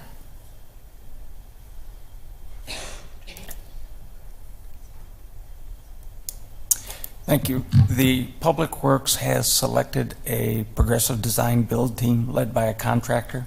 They are just about to get under contract. So they are going to begin design in a few months. Okay. We haven't heard the results of funding for fiscal year 27, but a request has been made to initiate the funding for not only design but construction. If sufficient monies are approved in that budget, it would be roughly a year from now that you'd actually start to see expansion of the first section, which is from I-10 to Hennis. That would convert the existing 4-lane roadway to a 6-lane roadway. But again, all caution, this is dependent on the budgets. Okay. And then how about Cottonwood Lane? Because it's going to be connecting from Florence through Camino Mercado. So, I mean, how many, if we're having truckers? Okay. Okay. Chris, I think No, continue. this traffic study ahead. says that they will do all of those improvements. So they will? They will. Yes, that's I'm the just- way I read it. But we can have the traffic engineer come and speak to that. That's I what think I'm concerned about, honestly. It says that they will. Okay. Hi, Jamie Blakeman with Lokahi. So yes, that is correct. We are going to be doing our half-street improvements along Cottonwood, and Cottonwood is ultimately going to be 4 lanes. See, I was understanding it was going to be 6. No. Cottonwood? No, Florence Boulevard will be No, I thought 6. Cottonwood, okay. But For some reason, Cottonwood I thought Lane, Cottonwood Lane the was intent 2. is Okay, to 4. be 4 lanes. Okay. Okay. How about the rest of the improvements? Can you speak to all those others that are required by the build-out of the development? So we will be building all of the roadways within our development, right? So that would be the Camino Mercado, the extension of Caceres into our site, as well as the collector roadways we're showing. Got it. So just the only thing you're not doing is probably Florence Boulevard. Anything to do with Florence Boulevard, since you don't touch Florence Boulevard? Correct. Yep. And Camino Mercado is intended to be like 4 lanes, so 2 lanes in each direction. Okay. And Clark made some comments on your traffic study about turn lanes required and things. I'm sure you saw them. You are good with all those, right? We have agreed to all of it, and we've updated our study to say that they will all be included. Okay, thank you. Okay, any other questions for the traffic engineer? Okay. All right, thank you. Garrett, no? Yes? And I'll just add, I know there's a lot of concern around traffic, but a pad of this size could take 20 plus years to develop. So I don't think as soon as this gets approved that all of these uses and everybody's going to start jumping at this piece of property to develop it. So I think we have time to get a lot of those roadway improvements in by the time that this is seeing significant development, especially if a lot of those are planned by 2030. I mean, COVID was just 6 years ago. Feels like a lifetime. And so, so 5 years is, or 4 years actually, is really not going to be that much before some of these things are slated to start.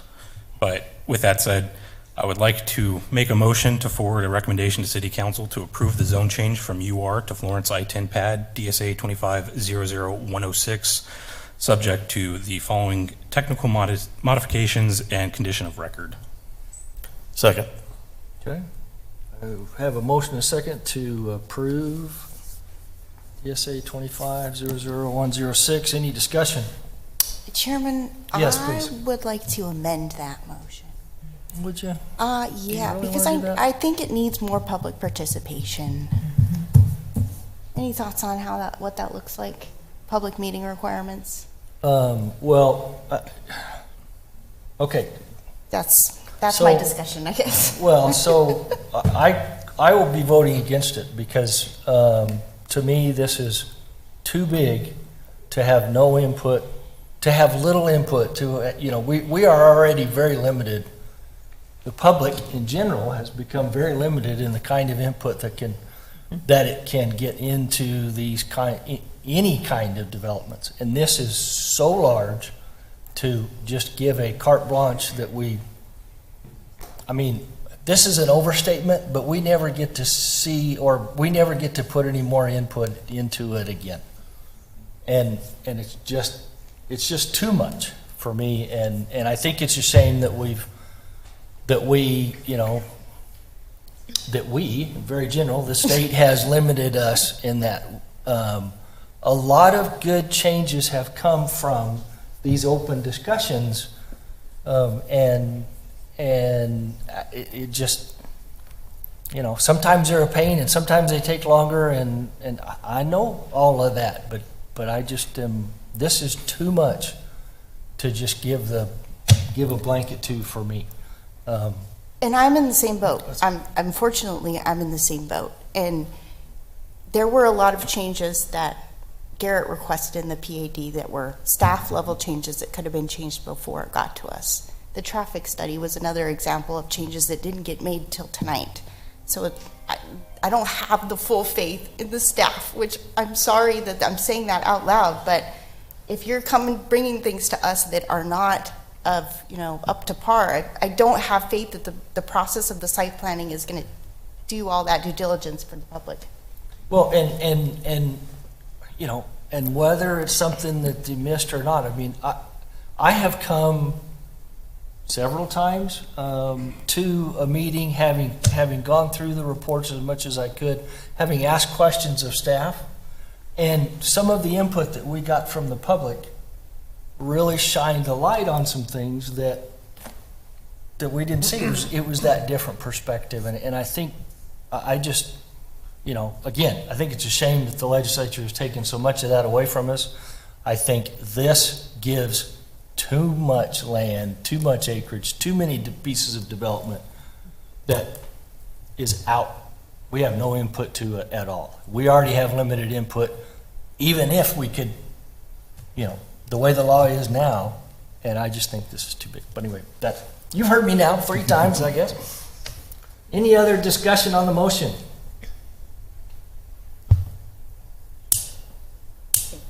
Well, just to say, I'm not really sure how we would modify that because we can't really require them to do anything against state law.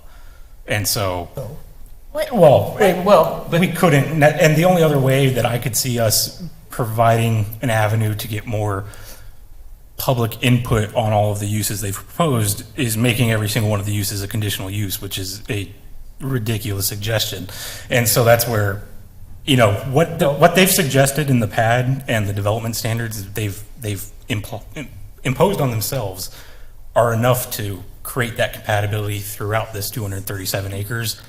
And I have faith in staff that they are going to be able to look at those site plans and request, whether that be larger trees or during the landscape plan or certain types of shrubs and other things that create more of a screen. I have faith that staff will be able to do that through the administrative part of this, which, I mean, we don't have that ability. So they've imposed standards on themselves, standards that are similar to the standards in our code if they were to go through a rezoning and get a straight letter zone and have to be held to those standards. Many of those standards are in this pad. This pad is so short because they are relying on our city code. And so that's where, you know, they are still going to have to meet our code. And that's where I don't think there's an issue in rezoning these 237 acres, because those standards are in here and they will have to follow those standards, and those standards will create compatibility for all those uses. And this is a prime piece of property for us. You know, the idea as to how we can show off the city of Casa Grande. You know, when I drive up to the Phoenix Valley, what you see when you enter Chandler are a lot of those industrial buildings and things off onto the west side. And it kind of lets you know things are happening. You know, there's development going on in Chandler. There's in Phoenix, I think I'm part of that. I don't know where the boundaries lie, but it provides a view of things are going on here, and you may want to be a part of this. And so if we rezone this property, one, the idea of a WinCo is pretty cool, but two, it provides that opportunity for those users to come in and develop next to the freeway and provide that sign that, hey, things are happening in Casa Grande. When you drive through Casa Grande, you're driving pretty much next to farmland for almost all of it.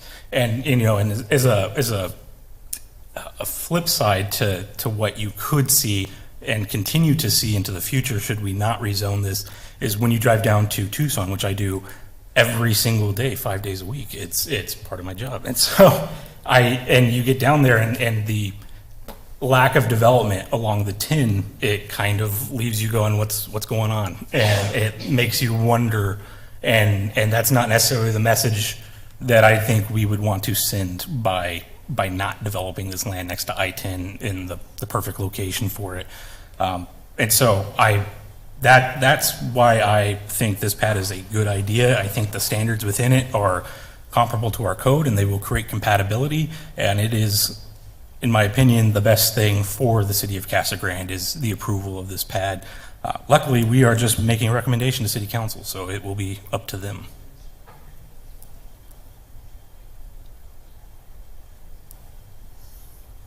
Yep. Well, I don't disagree that they've done a great job. And I appreciate very much the kind of things, you know, that they're talking about. What I'm saying is that specifically where these things are going to go are important to the community. And we will have no choice we'll have no input about specifically where these things are going to go if we approve this PAD. And I don't believe for a second that if we don't approve this one, that they're not going to continue. You know, this is going to get built. And okay, if they have to come and get a specific zoning every time, that's what everybody else does all the time. So that's my move. Anyway, okay, Garrett and I often have spirited discussions. Anybody else want to jump in the middle of this? I just want to say I agree with Garrett. I mean, it's the gateway to Casa Grande. It's a big economic development push, and I understand what you're saying. Unfortunately, the state has deemed that rule necessary, but we need to move on with progress. So progress won't stop. Yep. Whether we do this or not. Yep. Anything else? Okay, seeing none, please call the roll. Member Ibrahim? Aye. Member Clegg, Yes. Member Smith, No. Member Aldrete, Aye. Member Hubbard, No. Vice Chair Garza, I'm a no. Chairman Benedict. Oh, I love you guys. No.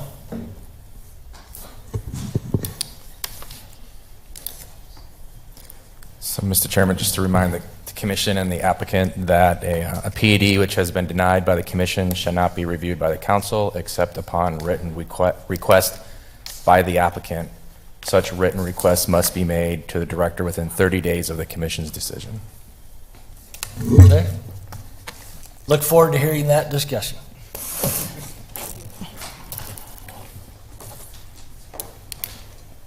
If it was smaller. It's too big. Okay. Take a quick break. Do we Super want a quick. break? Yes. I think we want a break. Commission's going to take a 5-minute break. Thank you. Usually hangs over. Sorry to make you wait, but we can all get up, use a stretch, I imagine.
All right. I'd like to call the meeting back to order. Next we have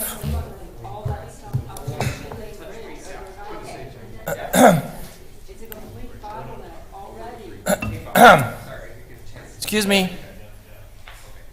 Well, I try not to be rude. I'm sorry. Okay, we're on G2, I believe.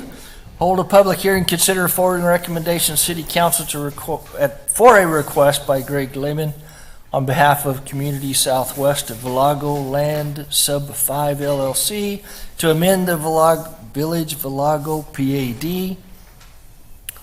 Okay, DSA 2500138. And it's still the Jim Show.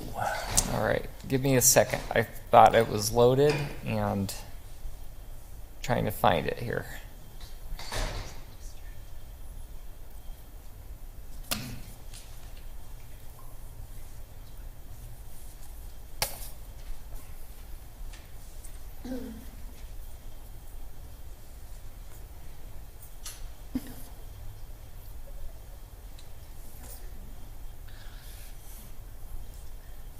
Okay, I think I need to load it. I apologize. Do you mind taking an extended break to get it? Seriously?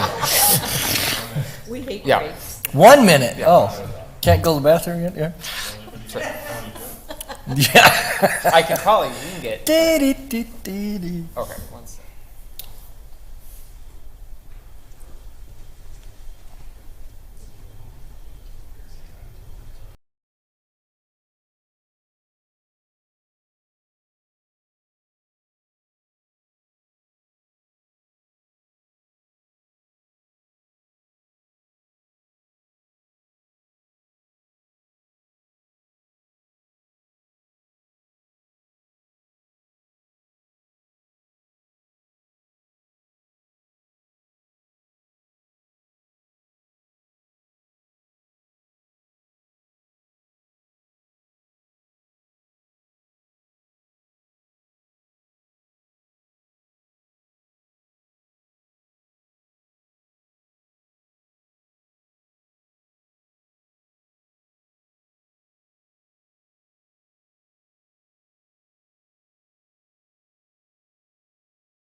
You ready?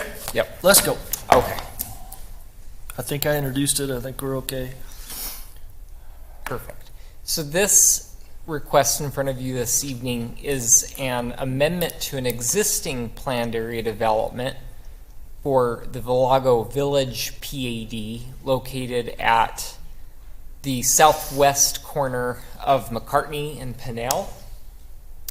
The area on the screen here is McCartney is towards the bottom, and we're looking south here in the photo. Villago Village is approximately 27.3 acres, currently entitled for commercial and multifamily uses.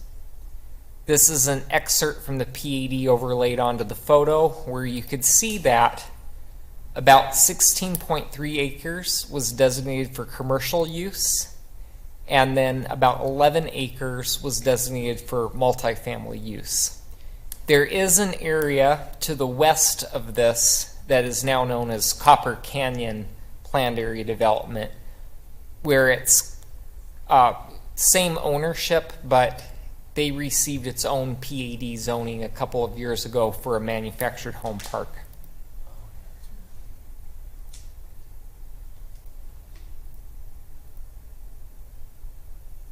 So the proposed amendment would reduce that commercial area from 16.3 acres to 12.25 acres, and it would increase the multifamily area by about 4 acres. But what's driving the proposal and what's specifically changing, and it's subtle, but I'll point it out, is along Pinell frontage, they're proposing to extend to the commercial area. So the commercial area is expanding in terms of its frontage along Pinell. So if you notice the existing PAD on the left, there was a little leg of the multifamily that touched Pinell there on its eastern boundary. But to take advantage of that retail restaurant corridor, they're proposing about a 1.61 acre area to be commercial along Pinell, but the rest of the area that had been commercial and undeveloped would be instead multifamily. So now if you notice on the right, there would be a small multifamily area touching McCartney where it previously hadn't before. But as McCartney currently dead-ending there just beyond the boundary, that would be a good window for future multifamily development. I do want to point out that that 1.61 acre area, though, as part of the proposed PAD, does have the option to remain multifamily entitled. However, if that were the scenario, it would have to be a part of that existing multifamily area, in that it would get its access not from Pinell but internally. This gives you another perspective of the primary driver of the PAD amendment. There's an undeveloped area just south of Superstar that is part of the PAD, but as I mentioned, currently entitled for multifamily uses. There would be an opportunity to amend this area to allow commercial instead, but because it was never contemplated as part of the commercial strip, its access becomes different in that it doesn't have a connection to the existing commercial development between it and McCartney. One of the other amendment aspects is that on the left, the currently approved PAD, if you notice Tally Ho Lane along the west side of the commercial and multifamily area is shown to just dead end. It would end in a cul-de-sac, splitting the commercial and multifamily areas. But the amendment proposes that that future right-of-way would be extended through the site from McCartney south, tying into the existing Tally Ho right-of-way that exists to the south of this site. When reviewing planned area development amendments, these are the criteria that gets evaluated, and the staff report goes into these in greater detail, but I want to focus on some of these. The relationship of the plan to surrounding land uses. You do have urban ranch zoning north of this site on the other side of McCartney. That's actually state-owned land. Catty Corner is the Villago PAD, that does get rather confusing because you have Valago Village and Valago. And of course, that is predominantly a single-family residential zone district, but there is commercial on the corner. That's where Fry's Shopping Center is. And that PAD is actually fairly large. There are some other commercial and multifamily areas within that PAD that's just not shown on the screen because there's portions of that PAD that reaches up to Val Vista. And then actually over to Treckle and beyond. It's a fairly large area. On the other side of Pinnell, there's the McCartney Ranch Planned Area Development Zone that's immediately adjacent, that's entitled for commercial and some multifamily, and it's actually under review for an expansion where the commercial area and the multifamily area is proposed to grow by a bit. The area immediately to the south is Colonial del Sol, and actually that area outlined in yellow is in the county. It's outside of the city limits. And as I mentioned towards the beginning, there is the Copper Canyon area, which has been approved as a manufactured home park west of this site. With regard to conformance to the city's general plan, all of the area that is proposed to be amended falls within the Commerce and Business General Plan category. If you recall from my last presentation, Commerce and Business does support commercial and multifamily. So the existing PAD, as well as what's being amended, is in line with what the Commerce and Business category supports. And there's a leg of that land use that extends south. Even though the area to the south is in the county, our general plan does overlap county lands, mainly because the general plan is a vision document and it identifies areas near our city limits, because if development in the county near our city limits is proposed, we have an opportunity to weigh in terms of if that specific use is appropriate per our general plan. And it's kind of a reciprocal process. The county would interact with us similarly if they're proposing something, and we interact with them if something is proposed near the county limits. And then you have neighborhoods land use that sits to the west of this area, which is predominantly for single family and some limited multifamily developments, some limited commercial that specifies site sizes for commercial development. The impact of the plan on the existing and anticipated traffic is probably one of the criteria that has been examined the most with this PAD amendment. There was a master traffic report provided by Y2K Engineering. And as a technical modification, this traffic report is requiring some revisions to meet the satisfaction of the city traffic engineer prior to council consideration. We can talk about that in a little bit more detail coming up, but predominantly the commercial development that is being proposed along Pinnell does not have the benefit of cross-access agreements to the existing commercial development, because this area had traditionally been part of the multifamily area of the PAD, and it was to get its access internally, such as going through to the area via McCartney or even Tally-Ho. Should this area develop as multifamily, that would still remain the same. It would get its access through other means, not directly via Pinnell.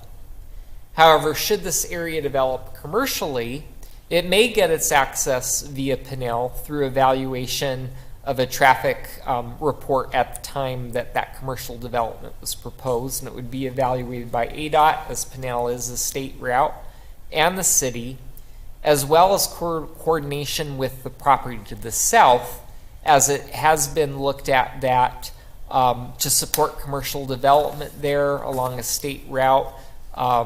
This undeveloped site should share a driveway with the commercial site that's in the county to the south. And that could be achieved by the center line of that driveway being the shared property line between those two uses. And I did just mention this, but we would be seeing a site-specific TIA at the time of the development of that 1.61 acre parcel, where there could be further recommendations made so as not to render the levels of service of the roadways studied as part of that TIA at a level of service of failure. Regarding the notification process, we actually sent notification to owners of property within 1,000 feet of the site back in November with a link to access the proposed changes as well as supporting materials.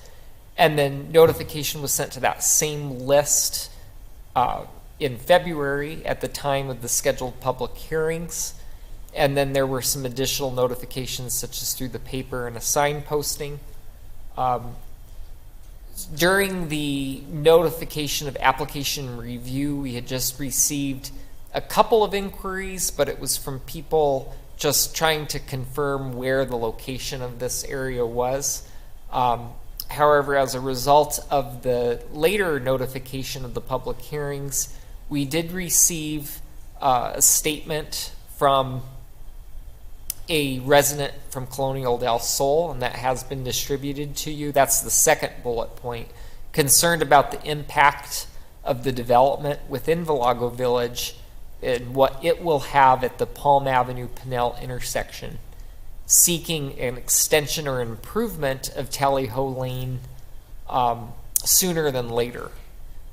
And then the first bullet point was from a resident from the Villago neighborhood, and they had just indicated that they may be providing forthcoming comments, but they were primarily unclear where the proposal was located, and they were generally concerned about multifamily development. Staff does recommend that Planning Commission move to forward to City Council a recommendation to approve this amendment, subject to the technical modification regarding updating the traffic report. And then the condition of record is the standard condition regarding the need to obtain right-of-way if necessary, ahead of when it would ordinarily be required, such as at the time of site development that's abutting the right-of-way that is necessary. And I'd be happy to answer any questions. Very good. Commissioners, questions for staff? Okay, would the applicant, their representative, please come forward and address the commission?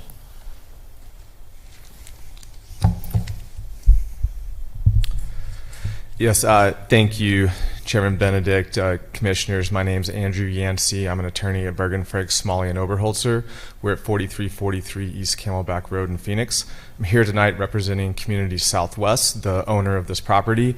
I really appreciate all of staff's work on this. I think that Mr. Gagliardi's presentation was very thorough, really hit on all the issues. I won't even walk through my slides unless you have questions or concerns. Just a couple points to put on top of that. I think one of the important things to keep in mind here is this is a property that is currently zoned for multifamily. It is currently zoned for commercial. Since it was zoned, we've seen how the development pattern has come in. We've seen the commercial uses coming along Pinal Avenue. So it makes sense to modernize it now, to reconfigure where that commercial and that multifamily zoning is. In particular, getting some commercial out onto Pinal Avenue is very important. That's where the commercial is now. That's where the visibility is. That's where the commercial users want to be. Community Southwest actually has a commercial developer in escrow on that 1.61 acre piece, so they're looking to move it along. Of course, they can't develop commercial on it now because it's not zoned for it. So that's one of the driving factors in why we're here today.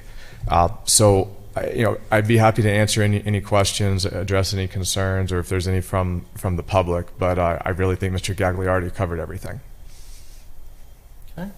Questions? Yeah, I just have one question. question. Go, Gary. Cool. So you mentioned that you have somebody for that commercial area already. Are they working through that access with the property owner to the south? Okay. Yes, Commissioner Algetti, that's correct. There are conversations that are ongoing with that use to the south. They're talking. They're receptive. There's definitely not a stone wall there. Okay. Thank you. Okay. Anything else from anybody? And maybe I should ask staff this question, but the road that comes through, behind Walgreens and behind does that get all the way to that lot? It's a private access drive, but I like to call it a rearage road. I don't know if that's a technical term or not. But unfortunately, it does not reach that lot, and it primarily because it came in with the commercial plat for the existing commercial development, and since at that time there wasn't any more commercial proposed, it stops basically at the north boundary of Clean Freak, which is the lot to the north of this area. Okay. Yeah, I was confused. Okay. Any questions for the applicant? Okay, thank you. Okay. Now I'll open the public portion of the meeting for anybody from the public who would like to address this issue. Please come forward, give us your name and address for the record.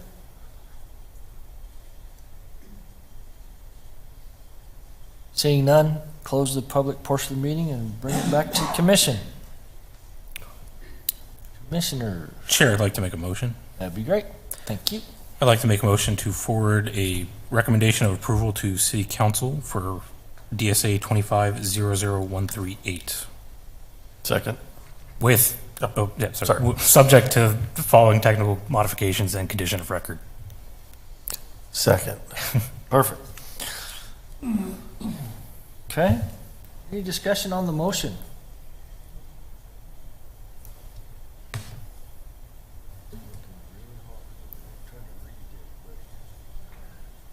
Nope. All right.